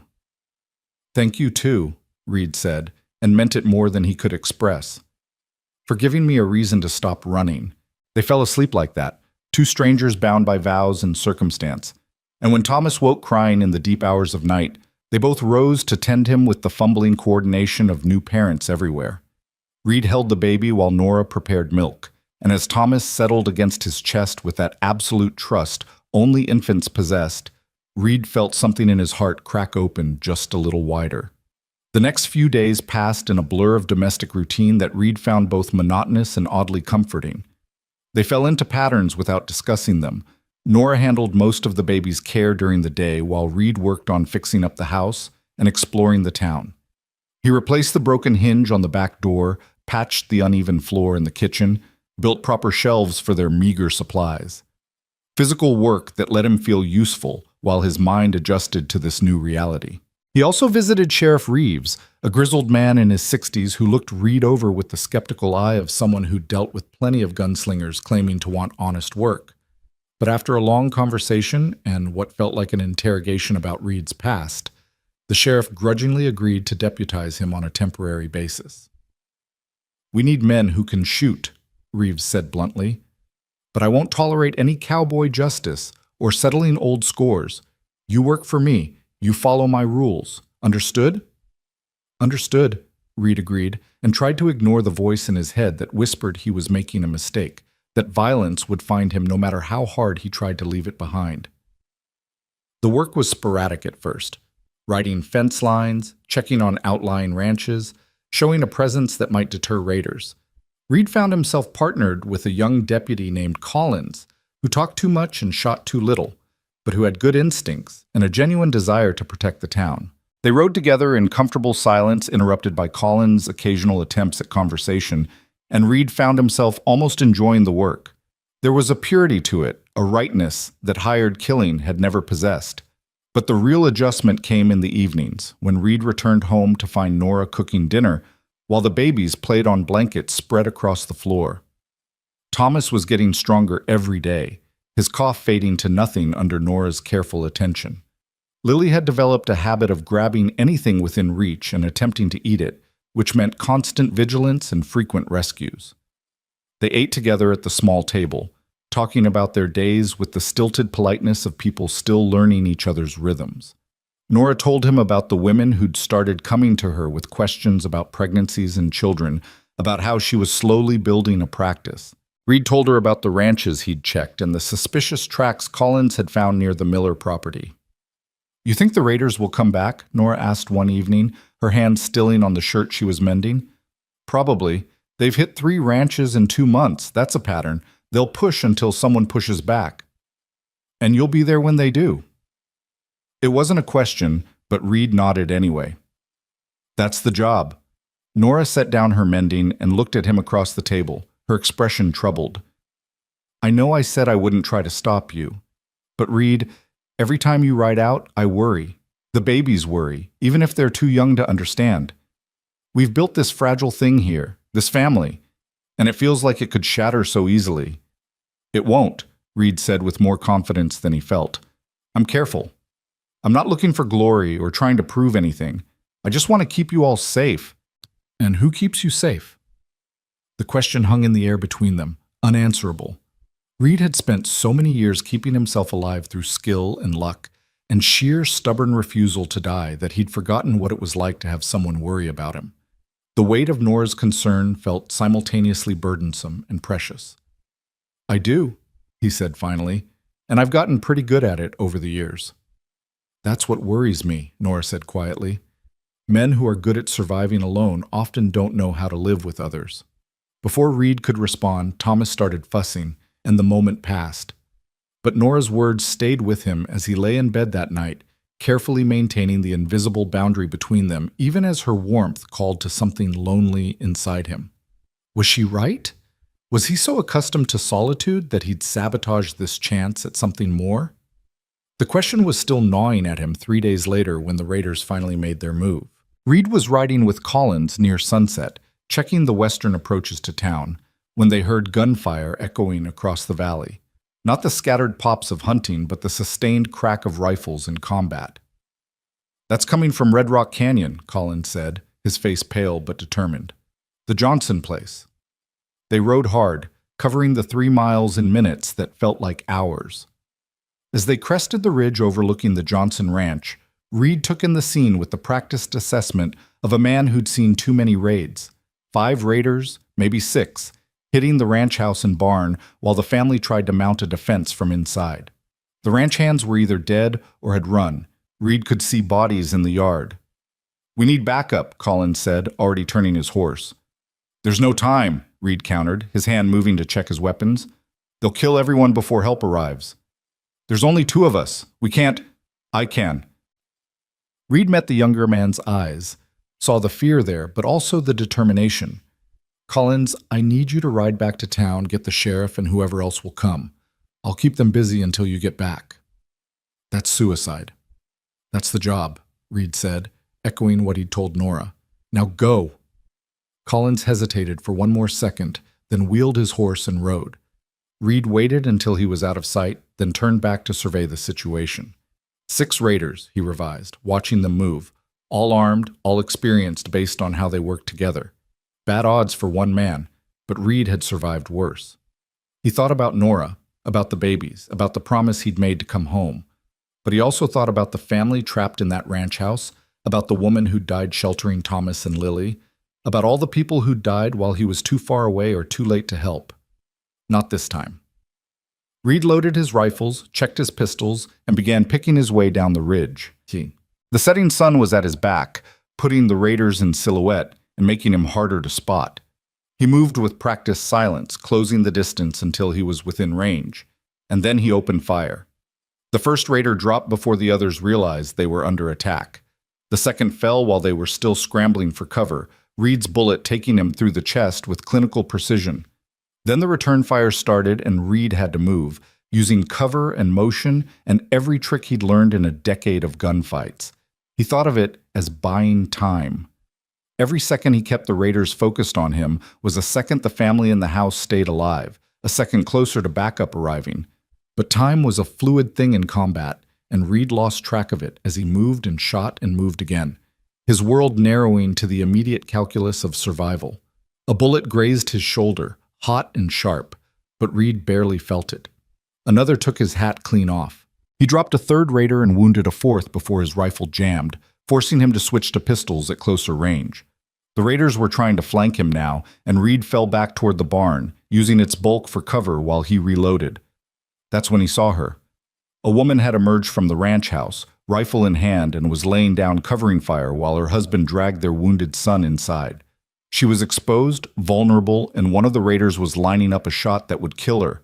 Reed didn't think. He just moved, running out from cover and firing as he ran. His first shot missed. His second took the raider in the leg, spoiling his aim. His third, the impact hit Reed in the chest, driving the air from his lungs and sending him sprawling. For a moment he couldn't breathe, couldn't think, could only stare up at the sky that was turning from gold to purple as the sun set.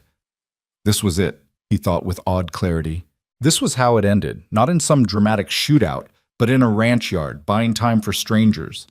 But he'd bought enough time. Even through the ringing in his ears, Reed could hear horses approaching, could hear Sheriff Reeves's voice shouting orders. The remaining raiders broke and ran, and Reed let them go, too focused on the more immediate problem of breathing. Callahan. Someone was kneeling beside him. Collins, his young face stricken. Hang on, we've got the doctor coming. Just hang on. Reed tried to respond, but blood filled his mouth and darkness filled his vision. His last coherent thought was of Nora's face, of the fear in her eyes when she'd asked who would keep him safe, and the bitter knowledge that he'd failed to answer that question. He woke to pain and the smell of carbolic acid. Dr. Morrison's clinic, Reed realized, recognizing the ceiling. His chest felt like someone had driven a railroad spike through it, and breathing took conscious effort, but he was alive. Somehow, impossibly, he was alive. Easy. Nora's voice, sharp with worry and relief. Her face swam into focus above him, tear-streaked and beautiful. Don't try to move. You were shot. The bullet hit your pocket watch and deflected into your shoulder instead of your heart. Reed's hand moved shakily to his chest, feeling bandages and the shape of broken metal beneath. His father's watch, the one thing he'd kept from his old life. It had stopped a bullet and saved his life. The family? He managed to rasp. Safe. All of them, because of you. Nora's voice cracked. You stupid, brave, impossible man. You could have died. But I didn't. But you could have! She was crying now, really crying, and Reed felt his own eyes sting in response. You could have left us alone, left the babies without a father, left me without... She broke off, shaking her head. Without what? Reed asked, reaching up to touch her face despite the pain the movement caused. Without you, Nora said simply. I know this marriage was supposed to be practical, supposed to be about the babies and nothing more. But somewhere in the last week, it became more than that for me. And the thought of losing you, of having to tell Thomas and Lily that you died being a hero. She couldn't finish. Reed pulled her down gently, ignoring the screaming protest from his shoulder, and kissed her properly for the first time since their wedding. Not chaste, not businesslike, but real and full of all the things he didn't have words for. When they broke apart, Nora was still crying, but she was also smiling. I'm sorry, Reed said. You were right. I was holding on to the old life because I was scared of the new one. But Nora, I swear to you, I'm done. No more hero bullshit. No more risking everything. I'm coming home. Promise? Promise, Reed said, and meant it with everything he had. You're stuck with me now, Mrs. Callahan. For better or worse, remember? I remember, Nora said, and kissed him again. Later, when the babies were brought in to see him, Thomas gurgling happily and Lily trying to grab his bandages with chubby fists, Reed felt the last of his old life finally release its grip. He was a husband now, a father, a man with people who needed him to come home at night. And whatever that meant, whatever changes he needed to make, he'd make them. Because this small, imperfect, beautiful family was worth more than all the bounties he'd ever collected and all the glory he'd ever chased. This was what redemption looked like, and Reed was finally ready to embrace it. Reed spent 3 days in Dr. Morrison's clinic, 3 days that felt like 3 years as his body slowly remembered how to function without screaming pain accompanying every breath. The bullet wound in his shoulder was healing cleanly, but the bruising across his chest where the pocket watch had taken the impact painted his skin in shades of purple and black that made Nora wince every time she changed his bandages. She came twice a day, morning and evening, bringing the babies with her and filling the sterile room with the chaos of infant needs and the comfort of family. Thomas had started making new sounds, not quite babbling, but getting close, and he'd stare at Reed with those serious eyes like he was trying to figure out what had happened to make his father unable to hold him properly. Lily was less contemplative and more demanding, fussing until Nora positioned her just right on Reed's lap, where she could grab at his shirt buttons and drool contentedly. "Doctor, Morrison says you can come home tomorrow," Nora said on the third evening, settling into the chair beside his bed, while both babies dozed in their basket. "If you promise to take it easy and not do anything stupid like chasing raiders or lifting heavy objects or generally acting like you weren't shot." "I promise," Reed said, and he meant it. The fight had gone out of him somewhere between the bullet hitting his chest and waking up to Nora's tears.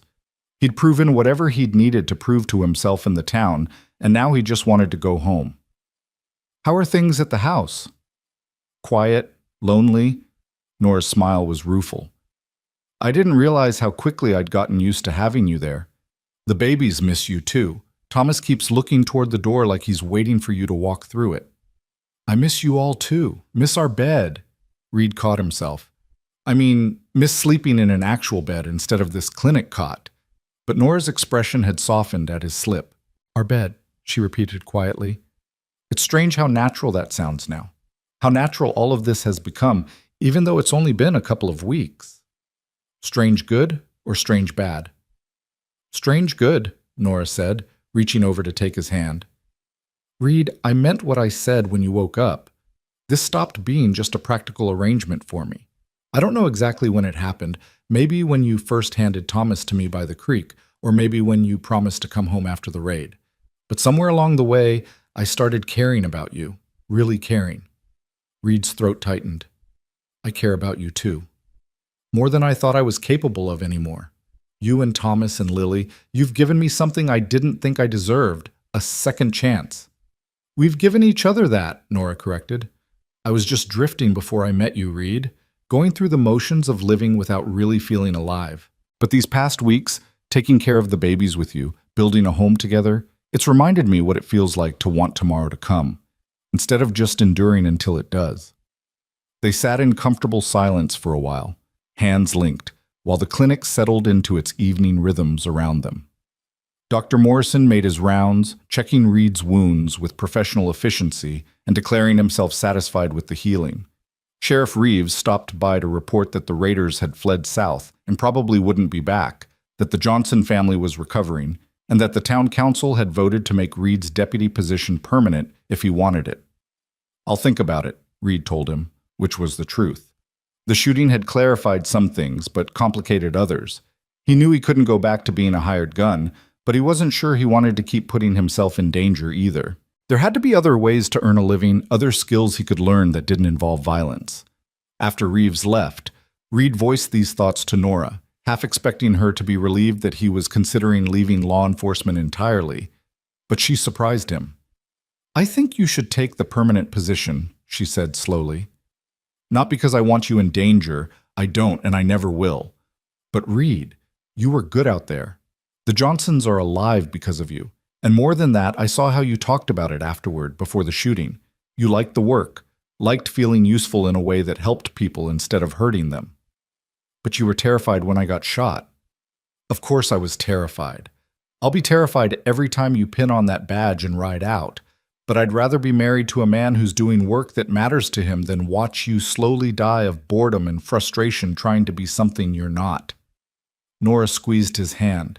"We'll figure out how to live with the fear together. That's what partners do." "You're sure?" "I'm sure that I don't want you making decisions based solely on my fears. Yes, I want you safe, but I also want you whole. And I think being a deputy, helping to protect people who can't protect themselves, that's part of who you are. Maybe the best part." Reed pulled her closer, ignoring the protest from his shoulder, and kissed her forehead. "How did I get so lucky? Finding you, I mean." "Luck had nothing to do with it," Nora said. This was desperation and coincidence and two broken people stumbling into each other at exactly the right moment. But I'll take it over luck any day. The next morning, Reed dressed in clothes Nora had brought from home, his shirt carefully mended where the bullet had torn through, and walked out of the clinic on slightly unsteady legs. The September air was crisp with the promise of autumn, and Sweetwater Creek looked different somehow, more real, more permanent. Or maybe Reed was just seeing it with new eyes, the eyes of a man who was planning to stay instead of just passing through. People nodded to him as he walked past, a few calling out greetings or words of thanks. Reed felt exposed, uncomfortable with the attention, but he forced himself to acknowledge it. This was part of having a community, he supposed. Part of being known instead of being a nameless drifter on a nameless horse. The house was exactly as he'd left it, but smaller somehow, more intimate. Nora had been cooking, the smell of bread filled the kitchen, and she'd swept the floors and arranged some wildflowers in a jar on the table. It looked like a home. It looked like his home. "Welcome back," Nora said, appearing in the doorway with Lily on her hip.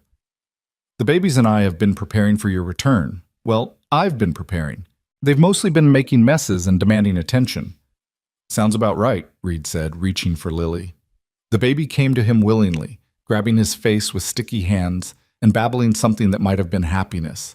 "God, I missed you. Missed all of you." "We missed you too," Nora said, and there was something in her voice that made Reed look up. She was blushing slightly, her eyes bright with an emotion he couldn't quite name. "Reed, while you were in the clinic, I had a lot of time to think. About us, about this marriage, about what we're building here." "Okay," Reed said cautiously, not sure where this was going. "I know we agreed this was a practical arrangement, a partnership for the baby's sake. And maybe it started that way, but it's not that anymore. Not for me." Nora took a breath. "I want this to be real, Reed, a real marriage, not just in name, but in truth. I want to share more than just a house and children with you. I want to share a life." Reed's heart kicked hard against his bruised ribs. "Are you saying—" "I'm saying I want to be your wife in every sense of the word. If you want that too. If I haven't completely misread the situation and made a fool of myself." "You haven't misread anything," Reed said quickly, setting Lily down carefully before crossing to Nora. He took her hands in his, feeling the calluses and strength in them. "I want that too. Have wanted it, if I'm being honest, but I didn't think I had the right to ask. Didn't think you'd want someone like me." "Someone like you?" Nora's smile was tremulous. "You mean someone brave and loyal and willing to risk everything to protect strangers? Someone who's gentle with babies and fixes broken doors and is trying so hard to be better than he was? Reed, I'd be lucky to have you fully, to have all of you." Reed kissed her then, properly kissed her, the way he'd wanted to since that night in the line shack when she'd offered to be his partner in this impossible endeavor. She kissed him back with equal fervor, her hands coming up to frame his face, and Reed felt something slot into place inside his chest, the final piece of a puzzle he hadn't known he was assembling. When they broke apart, both breathing hard, Nora laughed. "So that's settled then. We're doing this. Really doing this. Really doing this," Reed agreed. "Though I should probably warn you, I have no idea how to be a proper husband. My first marriage was cut short before I could learn. And I have no idea how to be a proper wife to someone I'm falling in love with instead of just fond of," Nora countered. "So we'll learn together. Make mistakes together. Figure it out as we go." "Falling in love?" Reed echoed, his heart doing something complicated. Nora met his gaze steadily. "Yes. I know it's fast and it's probably foolish, but yes. I'm falling in love with you, Reed Callahan. If that terrifies you, I understand, but I needed you to know." "It does terrify me," Reed admitted, "but it also feels right. Feels like maybe this is what I've been running toward all these years instead of running away from something. And Nora, I'm falling in love with you too. Have been, probably since you took Thomas from my arms and told me I was doing better than I thought." They stood there in their small kitchen, holding each other while Lily played at their feet and Thomas slept peacefully in his cradle, and Reed felt the last of his defenses crumble. This was what it meant to have a family, to have people who knew your worst parts and loved you anyway, to have a reason to wake up tomorrow and the day after that. The next few weeks passed in a haze of domesticity and deepening connection. Reed's shoulder healed slowly, forcing him to stay close to home and learn the rhythms of daily life with two infants.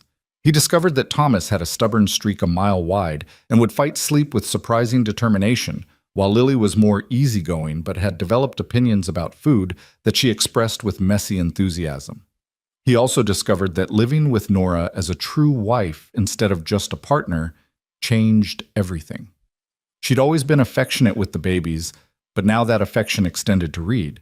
Casual touches as she passed him in the kitchen, her hand on his back when they stood together watching the babies play, the way she'd lean into him when they sat on the porch in the evenings. And at night, when they lay together in their bed, Reed learned the geography of her body and the sounds she made and the way she fit against him like she'd been made for exactly this purpose.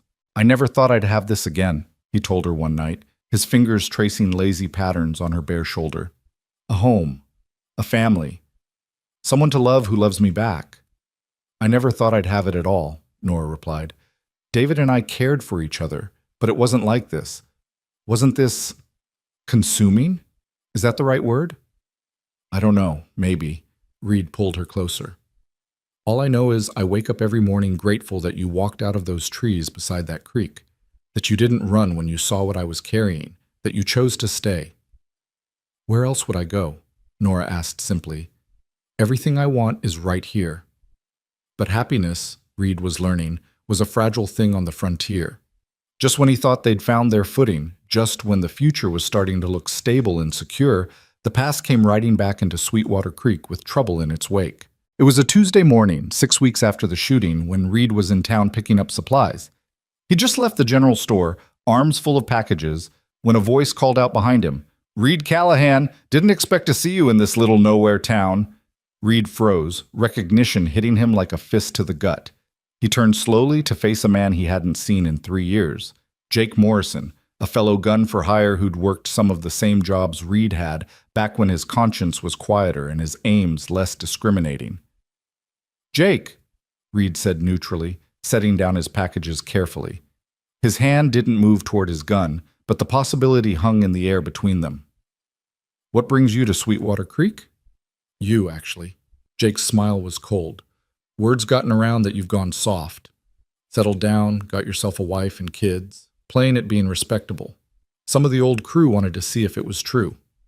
"It's true," Reed said carefully. "I'm done with that life, Jake.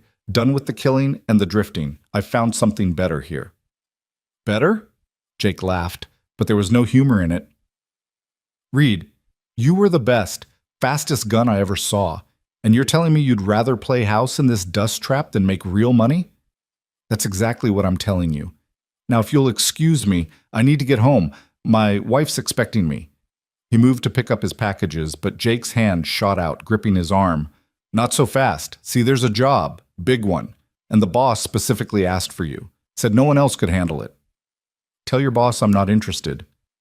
"You sure about that?" "Because the pay is $15,000. That's enough to set you and your little family up for life.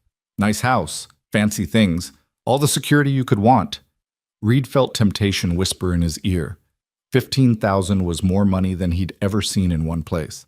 Enough to expand the house, to set up Nora's clinic properly, to ensure Thomas and Lily never wanted for anything. But he also knew how jobs that paid that much worked, knew the kind of blood required to earn that kind of money.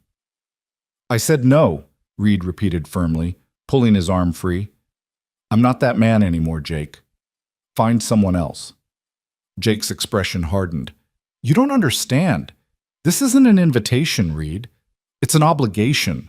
You remember that job in Santa Fe, the one where things went sideways and you left early?" Reed's stomach dropped. He remembered. A railroad baron who'd wanted competition eliminated, a job that had turned into a massacre when it became clear the competition included women and children. Reed had walked away before the killing started, had ridden out of town and sworn he'd never take another job. But he'd taken the advance money, had used it to keep himself alive through a hard winter. "I gave that money back," Reed said, though he knew it was a lie. He'd tried to return it, but by then, the railroad baron was dead and his estate had been scattered. The money was long gone, spent on survival. "That's not how the boss sees it," Jake said. He sees a man who took payment and didn't deliver, and he wants what he's owed. Either you do this job or you pay back the advance plus interest, $20,000. You got that kind of money lying around, Reed? No. Reed felt the world tilting, felt the past reaching out to drag him back under. Jake, I can't. I have a family now, a life. I can't just... You don't have a choice, Jake interrupted. You've got 3 days to decide. Either take the job, pay the money, or... He let the threat hang unfinished.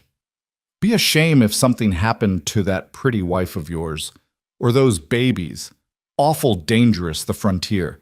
Accidents happen all the time. Rage burned through Reed, white hot and consuming. His hand moved toward his gun before he could stop it, but Jake was faster, his own weapon clearing leather first. Don't, Jake warned. I'd hate to have to kill you in the street. Make a real mess in front of all these nice people. But I will if you force me. Reed forced his hand away from his gun, forced his breathing to slow. 3 days, he said through clenched teeth. 3 days, Jake confirmed. I'll be at the saloon. Come find me when you've made your decision. He holstered his gun and tipped his hat mockingly. Good seeing you, Reed. Say hello to the family for me. Reed watched him walk away, feeling the weight of his past settling back onto his shoulders like a physical burden.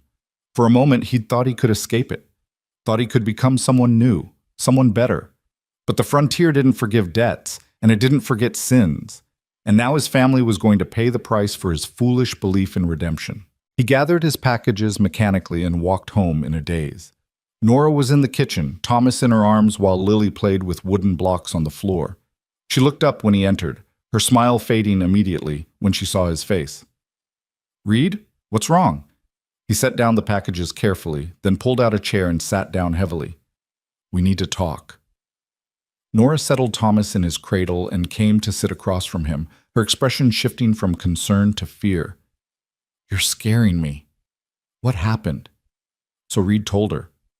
About the Santa Fe job, about the money, about Jake Morrison and the ultimatum. He left nothing out. Not even the parts that made him look terrible, because she deserved the full truth. When he finished, Nora was pale but composed, her hands folded tightly on the table. How much money do we have? She asked quietly. Maybe $300, nowhere near $20,000. And this job he wants you to do? What is it? He didn't say specifically, but jobs that pay $15,000 are never clean. It'll be someone important, someone powerful, and probably a lot of people will die in the process. Nora was silent for a long moment, her gaze distant. Finally, she looked at him. What do you want to do? I want to tell Jake Morrison to go to hell, Reed said fiercely. I want to protect you and the babies. I want this problem to disappear so we can go back to being a normal family. But I don't know how to make that happen. We could run, Nora suggested. Pack up tonight, head to California or Oregon, start over somewhere they can't find us. They'd find us eventually. Men like Jake, they don't give up. And running means looking over our shoulders for the rest of our lives, never feeling safe, never putting down real roots. Is that the life you want for Thomas and Lily? No, Nora admitted. But I don't want you doing this job either. Don't want you becoming that person again, even if it's just once. Reed, you've worked so hard to leave that behind. I know, Reed said miserably, but I don't see another option. There's always another option. Nora reached across and took his hands. We just have to find it, together. They talked long into the night, exploring possibilities and rejecting them, each scenario seeming worse than the last. They could go to Sheriff Reeves, but what could he do against professional gunmen without starting a war in the streets? They could try to raise the money, but even selling everything they owned wouldn't come close. They could refuse and fight, but Reed knew Jake wouldn't be alone. There'd be others, and innocents would die in the crossfire. By dawn, they were no closer to a solution. Reed had slept fitfully, his dreams full of blood and fire and Nora's face when she realized what he'd become again. When he woke, she was already up, feeding the babies with mechanical efficiency, while her mind clearly churned elsewhere. I have an idea, she said without preamble when Reed emerged. You're not going to like it. Try me. We go see Jake Morrison. Together. and we tell him the truth, that you're done with that life, that you have a family now, that you made a mistake in Santa Fe, but you're not the same man anymore. We appeal to whatever humanity he might have left. Reed shook his head. Nora, men like Jake don't have humanity. They have angles and advantages and prices. You can't reason with them. Maybe not, but we have to try. Because the alternative is you either taking this job and losing yourself, or refusing and putting us all in danger. At least if we try talking, we've done everything we can before we resort to violence. And if talking doesn't work, Nora's expression hardened, then we fight, both of us. I didn't survive 2 years alone on the frontier by being helpless, Reed. I can shoot, and I'm not afraid to defend my family. Despite everything, Reed felt a surge of love for this woman who was willing to stand beside him against his past. You're sure about this? I'm sure I'm not letting you face this alone. We're partners, remember? For better or worse. So that afternoon, leaving the babies with Clara Bennett, who asked no questions but looked worried, Reed and Nora walked into the saloon together. Jake was at a corner table, cards spread before him, and a bottle at his elbow. He looked up when they entered, his eyebrows rising in surprise. Didn't expect you to bring your wife to this conversation, Reed. That's not smart. She insisted, Reed said, pulling out a chair for Nora. And she deserves to hear this. Jake, I'm not doing your job. I'm not paying the debt. Because it's not a legitimate debt. It's extortion based on a job I refuse to finish because it crossed lines even I wouldn't cross. That's not how the boss sees it. I don't care how he sees it, Reed said firmly. I've built a life here, a good life, and I'm not going back to being what I was. Not for $20,000, not for any amount of money. Jake's expression was unreadable. You understand what you're saying? You understand what happens now? I understand you'll threaten my family, try to force me into compliance through fear, but here's what you don't understand, Jake. I'm not afraid anymore. I've got something worth fighting for now, and I'll die before I let you or anyone else take it from me. Bold words. Jake's hand moved toward his gun. Let's see if you can back them up. Don't. Nora's voice cut through the tension, sharp and clear. She'd produced a small pistol from somewhere. Her reticule, Reed realized. And it was pointed steadily at Jake's chest. I'm not a fast draw like you men, but at this distance I don't need to be. And I promise you, if you threaten my family, I will pull this trigger. For a long moment, Jake just stared at her. Then, incredibly, he laughed. Well, damn. Reed, you picked yourself a hell of a woman. She's got more spine than half the men I've worked with. I know, Reed said, not taking his eyes off Jake's hands. Jake leaned back in his chair, his hand moving away from his gun. All right, I'll take your message back to the boss. Tell him you refused. But Reed, this isn't over. He's not going to just let this go. Then let him come himself, Reed said. Let him come and try to make me do this job. But he'd better come ready to kill me, because I'm not backing down. Fair enough. Jake stood slowly, hands visible. For what it's worth, I'm sorry. You were a good partner back in the day. I wish things were different. Things are different, Reed corrected. I'm different. And Jake, if I see you in this town again, if you come anywhere near my family, I won't hesitate. You understand? I understand. Jake tipped his hat to Nora.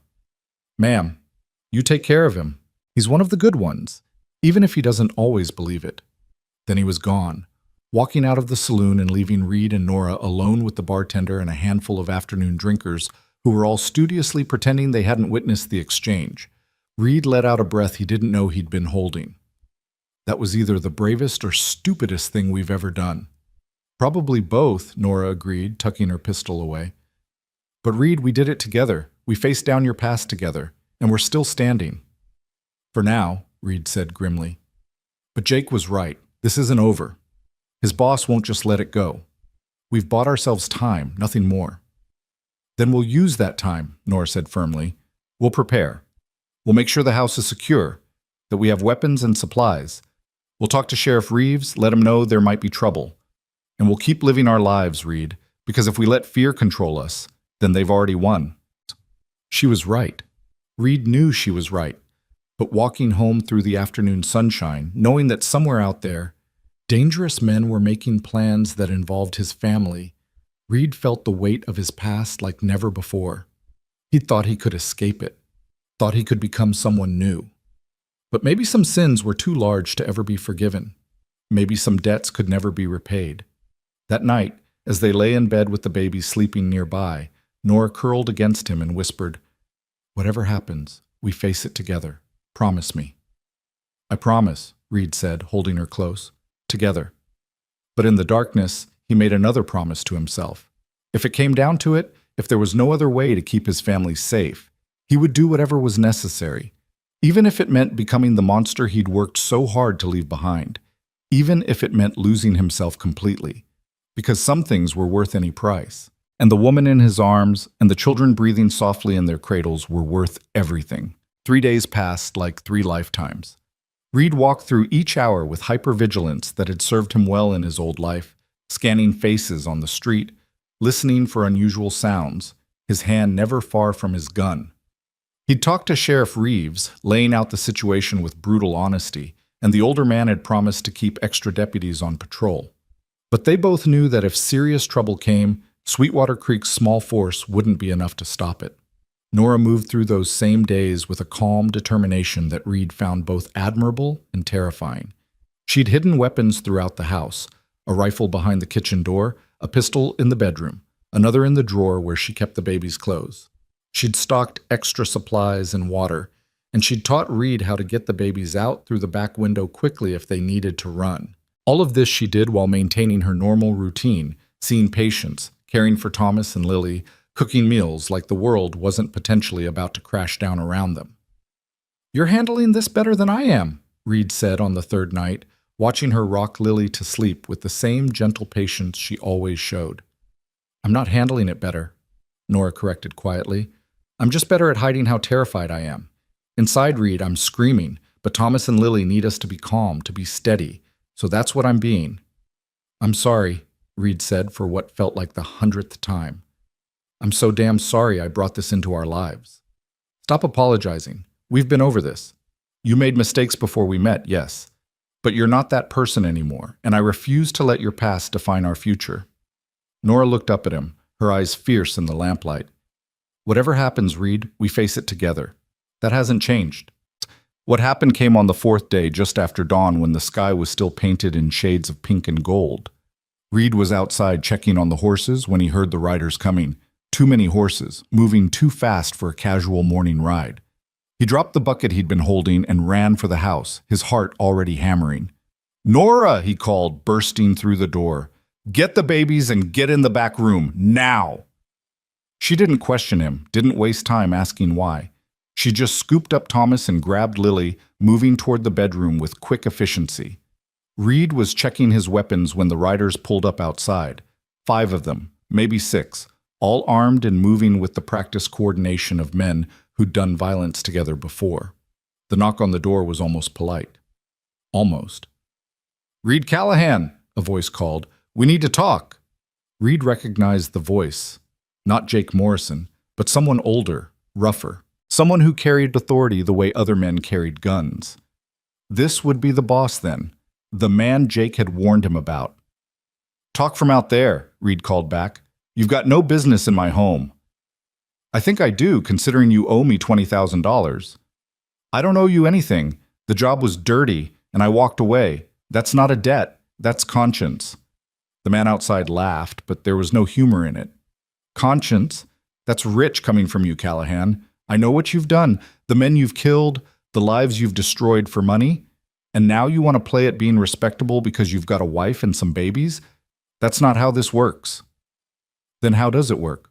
Reed asked, moving to position himself where he could see out the window without being an easy target. Through the glass, he could see the men spreading out, surrounding the house. Professional, prepared. This was going to get ugly. "It works like this. You do the job I need done, or I burn this house down with your family inside it. Simple economics, Callahan. Your choice." Reed felt ice flood his veins. This was it then. The moment where he had to choose between the man he'd been and the man he wanted to be. Between his family's immediate safety and their long-term survival. Between principles and pragmatism. "Reed," Nora's voice came from the bedroom doorway. She was holding both babies, her face pale, but her expression determined. "Don't do it. Don't become that man again. We'll find another way. There is no other way, Reed said, his voice breaking. Nora, I can't let them hurt you. Can't let them hurt the babies.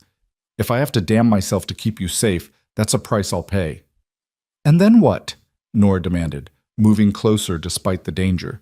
You do this job, you kill whoever they want you to kill, and then there's another job. And another. Because men like him, they never let you go once they have their hooks in you. You'll belong to them forever, Reed. Is that what you want? Is that the father you want to be to Thomas and Lily? I want them alive, Reed said desperately. That's all I want. Time's up, Callahan, the voice outside called. What's it going to be? Reed looked at Nora, at the babies in her arms, at the life they'd built together in this small house with its garden plot and its promise of tomorrow. He thought about the man he'd been when he found Thomas and Lily crying in the ruins of that homestead, and the man he'd become since then. He thought about redemption and second chances and whether some sins were too large to ever be forgiven. And then he thought about his father, about the pocket watch that had stopped a bullet and saved his life, about the inscription on the back that he'd memorized as a boy. Stand for something or fall for anything. Reed Callahan had spent most of his life falling. Maybe it was time to stand. Here's my answer, he called out, his voice steady despite the fear coursing through him. You want to burn this house down? You go ahead and try. But know that I'm coming out shooting, and I'm not going to miss. I might die today, but I'm taking as many of you with me as I can. And even if you kill me, my wife is armed and dangerous, and she loves these babies more than she fears death. You'll have to go through both of us. That blood worth $20,000 to you? The silence outside was absolute. Reed could almost hear the men calculating odds, weighing costs against benefits. He'd made it expensive at least. Made it so that even if they won, they'd lose something in the process. You're making a mistake, Callahan. Probably, Reed agreed. I've made a lot of mistakes, but this isn't one of them. This is me drawing a line and saying you don't cross it. This is me protecting my family. And if that means I die today, then at least I die as someone my children could be proud of. More silence. Then, incredibly, the sound of horses moving, of men mounting up. Reed couldn't believe it, didn't trust it, kept his rifle trained on the door even as the sounds of departure grew fainter. They're leaving, Nora whispered, disbelief in her voice. Reed, they're actually leaving. Maybe, Reed said, not lowering his weapon. Or maybe they're regrouping. Stay back until I'm sure. He waited 5 minutes that felt like 5 hours, listening for any sound of their return. But there was nothing except the morning birds and the wind through the grass and his own hammering heartbeat gradually slowing to something approaching normal. Finally, Sheriff Reeves appeared at the edge of the property, a dozen armed townsmen behind him. They're gone, Reed. Rode south fast like the devil was chasing them. You all right in there? Reed lowered his rifle with shaking hands and opened the door. We're alive. That's more than I expected. What happened? Reeves demanded, but there was concern rather than accusation in his voice. So Reed told all of them, about the confrontation and the choice he'd made. When he finished, several of the townsmen were nodding approval, while others looked troubled by the reminder that violence could come so close to their peaceful settlement. You did right, Reeves said firmly. Stood your ground, protected your family. That's what a good man does. But Reed, those men might come back. You need to be ready. I know, Reed said, and I will be. But Sheriff, I want you to know, I'm done running, done hiding from my past. If they come back, I'll face them. But I'll do it as a deputy of Sweetwater Creek, protecting my home and my town. Not as a hired gun, not as the man I used to be, as the man I'm trying to become. That's all any of us can do, Reeves said, clapping him on the shoulder. Try to be better than we were. I'll keep extra men on patrol for a while, just in case. And Reed, welcome home. Officially. After the sheriff and townsmen left, after Reed had checked every corner of the property twice and assured himself the danger had truly passed, he went back inside to find Nora sitting in the rocking chair with both babies, tears streaming silently down her face. Hey, he said, kneeling beside her. Hey, it's all right. We're safe. They're gone. I know, Nora managed. That's why I'm crying.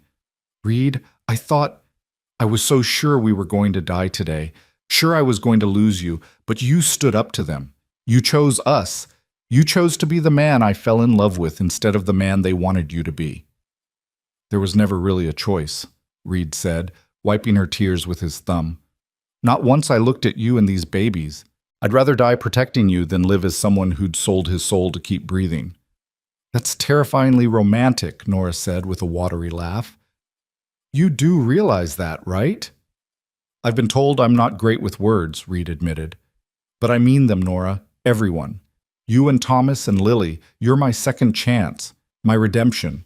And I'm not giving that up for anything or anyone.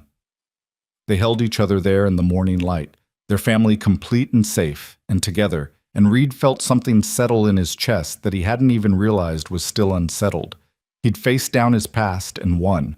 Not with guns or violence, though he'd been prepared for both, but with the simple act of choosing who he wanted to be. The rest of the day passed in a strange mixture of relief and residual tension. Nora insisted on maintaining their normal routine, feeding the babies, doing laundry, checking on her patients, as if normalcy itself could ward off any lingering danger. Reed stayed close, hyper-aware of every unusual sound or movement, but nothing materialized. The men who'd come for him that morning didn't return. It wasn't until evening, when they were sitting on the porch watching the sun set over the canyon, that Nora finally addressed the elephant neither of them had been willing to name. Do you think they'll come back? She asked quietly. Eventually? Reed considered lying, considered offering false reassurance, but Nora deserved the truth. I don't know. Maybe. But if they do, we'll handle it the same way we handled today. Together. I'm tired of living in fear, Nora admitted. Tired of jumping at shadows and hiding weapons around the house. I want our children to grow up feeling safe, Reed, not constantly looking over their shoulders. They will, Reed promised, because we're not going to live in fear. We're going to live our lives, raise these babies, build your clinic, make this house a home. And if trouble comes, we'll face it. But we're not going to let the possibility of trouble stop us from living. When did you become so wise? Nora asked with a small smile. Must have been around the time I met a stubborn midwife by a creek who refused to let me give up on myself, Reed replied. She's been a good influence. They sat in comfortable silence as the stars began to emerge, Thomas and Lily sleeping peacefully in the cradle Reed had built last week. The night was cool and quiet, full of promise rather than menace, and Reed let himself believe, really believe, that they might actually make this work, that a killer could become a father, that redemption wasn't just a pretty word but an actual possibility. A week passed, then 2, then a month. The men who'd threatened them never returned, and slowly, gradually, the hypervigilance that had gripped Reed began to ease. He accepted the permanent deputy position, working regular hours and coming home each evening to a house that smelled like dinner and sounded like babies.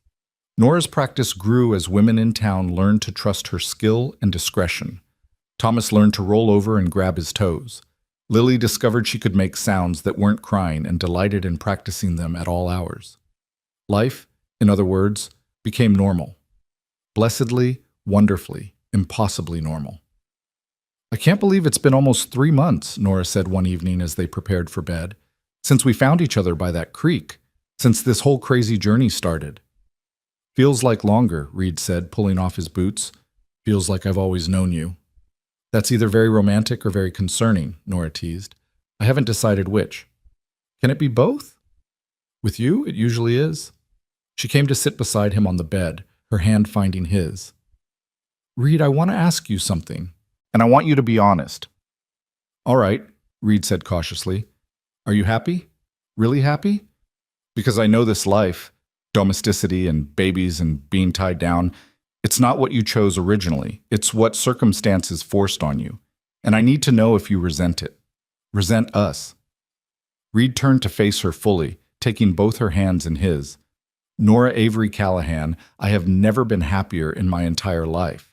And yes, maybe circumstances forced us together initially, but I choose this every single day. I choose you.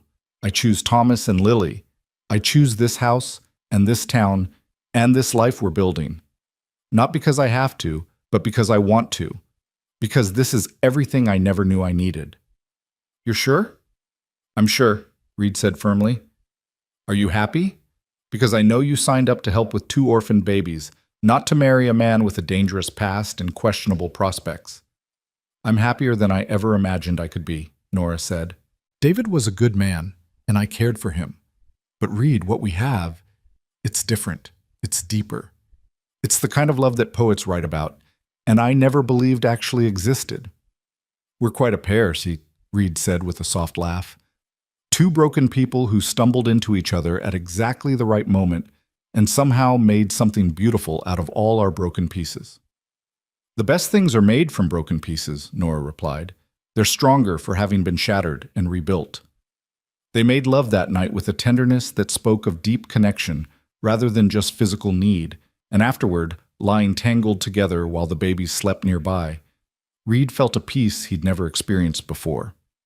This was home. This was family. This was everything that mattered. The following weeks brought new developments. Dr. Morrison helped Nora expand the clinic, adding a proper examination room and supplies that would let her handle more complex cases. Reed worked with a local carpenter to build a proper nursery for Thomas and Lily, complete with individual cradles that he'd carved with patient care. The garden Nora had planned began to take shape, with vegetables sprouting in neat rows and flowers along the fence. They fell into rhythms that felt ancient and comfortable. Reed leaving for his patrol in the morning with a kiss goodbye, Nora waving from the porch with babies on her hips.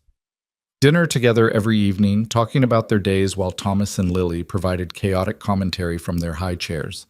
Nights spent reading by lamplight or sitting on the porch watching stars. The future spreading before them like the desert, vast and full of possibility. People in town have stopped looking at us strangely, Nora observed one Sunday after church. We're just part of the community now, the deputy and his family. Took them long enough, Reed said, but he was smiling. Integration had been harder than he'd expected. Small towns were slow to trust outsiders, especially outsiders with guns and secrets. But patience and consistent behavior had won out eventually. Mrs. Bennett said something interesting today, Nora continued as they walked home.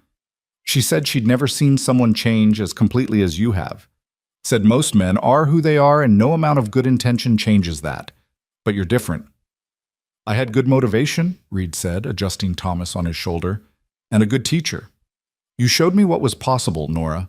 Showed me that the past doesn't have to define the future. We showed each other that, Nora corrected. I was just as stuck as you were, Reed, just as certain that my life was over after David died. You gave me a reason to start living again. As autumn deepened into winter, Sweetwater Creek transformed. The creek itself ran fuller with seasonal rains, and the surrounding landscape turned from brown to green. Thomas learned to sit up on his own, his serious little face breaking into rare smiles when Reed made funny sounds. Lily became more mobile, rolling and scooting until Nora declared they needed to rethink their entire house layout before she learned to crawl properly. They're growing so fast, Nora said one evening, watching the babies play on a blanket. Sometimes I look at them and can barely remember those first few days when we weren't sure they'd survive. They're survivors, Reed said. They come by it honestly. Their real mother died protecting them. That's strength that runs deep. Do you think we should tell them? Nora asked quietly. Eventually, I mean, about how they came to us, about their birth parents. Reed had thought about this question many times, had no easy answer. I think we have to. They deserve to know where they came from, but not yet. Not until they're old enough to understand that love comes in different forms, and family is about choice as much as blood. When you became a father, you also became a philosopher, Nora teased gently. When I became a father, I became someone who thinks before he acts, Reed corrected. That's philosophy adjacent at best. Winter brought its own challenges and joys. The house stayed warm thanks to Reed's diligent woodcutting and the efficient fireplace. Snow fell occasionally, transforming Sweetwater Creek into something almost magical. Reed taught Thomas to feel snowflakes on his face, laughing at the baby's expression of confused wonder. Lily tasted snow and decided it was acceptable, but not as good as the mashed carrots Nora made. Christmas arrived with unexpected celebration. The community put on a modest festival in the church, and Reed found himself playing fiddle, a skill from his youth he'd almost forgotten, While children danced and adults sang carols, Nora watched from the side, both babies in her lap, her expression so full of love and contentment that Reed's throat tightened with emotion. "This is what I wanted to give you," he told her later, after they'd returned home and put the babies to bed. "Belonging, community, a life that's about more than just survival." "You've given me that and so much more," Nora replied, kissing him softly. "You've given me everything I thought I'd lost: purpose, family, love that doesn't come with conditions or expectations. Reed, you've given me hope." Spring came with its promise of renewal, and with it came news that made the whole town buzz with excitement. Sweetwater Creek was growing, attracting more families, more businesses. There was talk of building a proper school, of expanding the church, of all the markers of civilization pushing back against the wilderness. "We're part of something," Reed marveled one evening, watching as merchants erected a new store across from the general store. "Something that's going to last, that's going to be here long after we're gone. And Thomas and Lily will grow up in a real town instead of a frontier outpost," Nora added. "They'll have opportunities we never did, education, options, futures that don't depend on how fast they can draw a gun or how much they can endure." "Is that what you want for them?" Reed asked. "A safe, conventional life?" "I want them to have choices," Nora said firmly. "To be able to choose safety if they want it, or adventure if that calls to them. But I want those choices to be theirs, not forced on them by circumstance or survival." The babies chose that moment to wake from their nap, filling the house with demanding cries for attention. Reed and Nora moved in practiced unison to tend them, a dance they'd perfected over months of repetition. Thomas needed changing, Lily needed feeding, both needed the simple reassurance of parental presence. As Reed held Thomas, the boy's small hand gripping his finger with surprising strength, he thought about the journey that had brought them to this moment. From that blood-soaked homestead to this peaceful house, from a lone drifter to a husband and father, from killing for money to protecting a community. The distance was vast, almost unbelievable. "What are you thinking about?" Nora asked, catching his expression. "About how far we've come," Reed admitted, "and how close I came to never having this. If I'd been an hour earlier or later at that homestead, if you hadn't been by that creek, if I'd made different choices at any of a dozen points, this all could have never happened." "But it did happen," Nora said. "We found each other exactly when we needed to. That's not luck, Reed. That's something bigger. Call it fate or providence or just the universe finally giving us both a break. Whatever it is, I'm grateful for it every single day." "Me too," Reed said quietly. "More than I can ever express." Summer arrived hot and bright, bringing with it Thomas's first birthday. Nora organized a small celebration with neighbors and friends, and Reed found himself surrounded by people who genuinely cared about his family's happiness. Sheriff Reeves gave Thomas a wooden horse he'd carved himself. Dr. Morrison presented Lily with a soft doll. Clara Bennett brought a cake that made both babies sticky and delighted. "Look at this," Nora said later, after everyone had left and they were cleaning up the cheerful mess. "A year ago, we didn't even know these babies existed, didn't know each other. And now we have all of this: friends, community, a home full of love and laughter. How did we get so lucky?" "I don't think it was luck," Reed said, echoing her earlier words. "I think it was two people who were willing to take a chance on each other and on themselves. Who were willing to believe that redemption was possible even when everything argued against it." "You've become quite the romantic," Nora observed. "What happened to the taciturn gunslinger who could barely string 3 words together?" "He found something worth talking about," Reed replied, pulling her close. "Found someone worth opening up to. You changed me, Nora. Made me into someone better." "We changed each other," Nora corrected.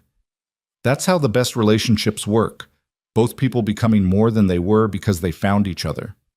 As the evening settled into comfortable domesticity, babies bathed and put to bed, dishes washed and put away, house tidied for tomorrow, Reed stood on their back porch and looked out at the garden Nora had cultivated. Vegetables growing in abundance, flowers blooming despite the desert heat, life thriving where once there'd been only bare earth. It was a metaphor, Reed realized. This whole journey had been about cultivating life where there'd been only barrenness, about believing that growth was possible even in the harshest conditions. about having the courage to plant seeds and trust they'd grow. "Reed," Nora's voice called from inside. "Are you coming to bed?" "In a minute," he replied, "just thinking." "About what?" "About promises kept and lives saved. About second chances and the woman who made them possible. About two babies who survived the impossible and gave me a reason to try to do the same." Nora appeared beside him, slipping her hand into his. "We all saved each other," she said softly. "That's the real miracle here. Not that the babies survived, though that's miracle enough, but that four people who could have been lost found each other and made something beautiful." They stood there in the gathering darkness, watching stars emerge one by one, and Reed felt complete in a way he'd never experienced before. The past was behind him, not forgotten, never forgotten, but no longer defining his present or his future. The man who'd killed for money was gone, replaced by a man who lived for love. "I love you," he said, the words coming easier now after months of practice. "I love our life. I love who I am when I'm with you." "I love you too," Nora replied. "Love the family we've built from broken pieces and desperate circumstances. Love that we proved everyone wrong who said people can't change, can't become better than they were." "They can if they have the right motivation," Reed said, "and if they're willing to do the work. Change isn't easy, Nora. Some days I still catch myself reaching for the man I used to be, especially when things get difficult." "But you don't become him," Nora pointed out. "You reach for him, but you don't grasp. That's the difference between trying and succeeding. I succeed because of you, because disappointing you is worse than any other fear." "Don't put that on me," Nora said, but gently. "You succeed because you want to, because you've decided the man you want to be is more important than the man you were. I support you in that, love you through it, but the choice and the work, that's all you, Reed." They went inside eventually, checking on the babies one final time before retiring to their own bed. Thomas was sleeping with his thumb in his mouth, peaceful and secure. Lily had kicked off her blanket again, and Reed carefully tucked it back around her before pressing a kiss to her forehead. "Our children," he whispered, the possessive pronoun still feeling miraculous on his tongue. "Our family." "Our second chance," Nora added, taking his hand. "Our proof that love can bloom even in the desert. That families can be made, not just born. That the past doesn't have to determine the future." As they lay together in the darkness, Reed thought about the journey that had brought them here. From that first moment when desperate infant cries had pierced through his isolation, to the creek where a stranger had offered help without judgment, to this bed where he now lay beside a woman who knew his worst parts and loved him anyway. Some might call it fate. Others might call it coincidence. Reed preferred to think of it as grace. Unearned, undeserved, but gratefully received. He'd been given a gift he never could have earned through any effort of his own, and he was determined to prove himself worthy of it every single day for the rest of his life. "What are you thinking about now?" Nora asked sleepily. "About promises kept," Reed replied. "Standing in those ruins, I promised Thomas and Lily they'd make it, that I'd keep them alive no matter what. And I did. We did." "We did more than that," Nora said. "We gave them a home, gave each other a home. That's worth more than mere survival." "It's worth everything," Reed agreed. He lay awake for a while longer after Nora's breathing deepened into sleep, thinking about the man he'd been and the man he'd become. The transformation hadn't been easy or smooth. He still had nightmares sometimes about the men he'd killed, still caught himself reaching for weapons that weren't there when he heard unexpected sounds. But those moments were becoming rarer, replaced by memories of babies laughing and Nora's smile and ordinary domestic moments that somehow felt more precious than any amount of gold. Dawn found Reed already awake, watching light creep across the ceiling and listening to his family breathe. Thomas made small sounds in his sleep, probably dreaming about whatever babies dreamed about. Lily snored softly, a trait she'd inherited from no one Reed could identify. Nora slept with one hand stretched toward him, even in sleep seeking connection. This was it, Reed thought. This was what redemption looked like. Not dramatic or flashy, but quiet and domestic and real. It was choosing to get up every morning and be better than yesterday. It was loving people more than you feared losing them. It was building something that would outlast you and trusting that the foundation you laid would be strong enough to support whatever came after.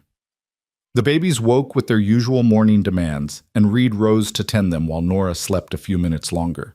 He changed diapers with practiced efficiency, warmed milk, and settled both babies in his lap while they ate. Thomas grabbed Reed's finger the way he always did, and Lily kicked her feet in contentment, and Reed felt his heart swell with a love so fierce it was almost painful. "Your mama's still sleeping," he told them quietly, "so it's just us for a bit. Want to know a secret? A year ago, I didn't know you existed. Didn't know your mama existed. I was alone and angry and pretty sure my life was over. And then I found you crying in the ruins, and everything changed. You saved me, you know that? Saved me from becoming something I wouldn't have been able to live with. Gave me a reason to be better." Thomas made a sound that might have been agreement. Lily just kept eating, unconcerned with philosophical discussions. "So I'm going to make you another promise," Reed continued. "I promise to be the father you deserve, to teach you right from wrong, to keep you safe without making you afraid, to show you that people can change if they want to badly enough. I promise to love your mama with everything I have, because she gave me all of this. And I promise that no matter what comes, no matter what challenges we face, we'll face them together as a family. That's what families do. They stand together." "That's a good promise," Nora said from the doorway, her voice rough with sleep and emotion. "I'm holding you to it." "I intend to keep it," Reed said, "every day for the rest of my life." She came to sit beside him, completing their small circle, and for a moment they just existed in the morning light. 2 adults and 2 babies, a family forged from tragedy and circumstance but strengthened by choice and love. Outside, Sweetwater Creek was waking up, the sounds of civilization replacing the silence of the frontier. Inside, Reed Callahan held his family close and felt, for the first time in his life, truly at peace. The past was behind him. The future was uncertain, as futures always were. But the present was everything he'd never dared to hope for, and he was going to cherish every single moment of it. "Thank you," he said to Nora, to the babies, to whatever force had brought them all together. "Thank you for giving me a reason to stop running, for teaching me that home isn't a place, it's people. That family isn't just blood, it's choice. That redemption isn't something you receive, it's something you build, day by day, choice by choice, until you become someone who deserves the love they've been given." "You already deserved it," Nora said, kissing his temple. "You just needed to believe it." And there, in that small house in Sweetwater Creek, with the New Mexico sun streaming through the windows and his family safe in his arms, Reed Callahan finally did.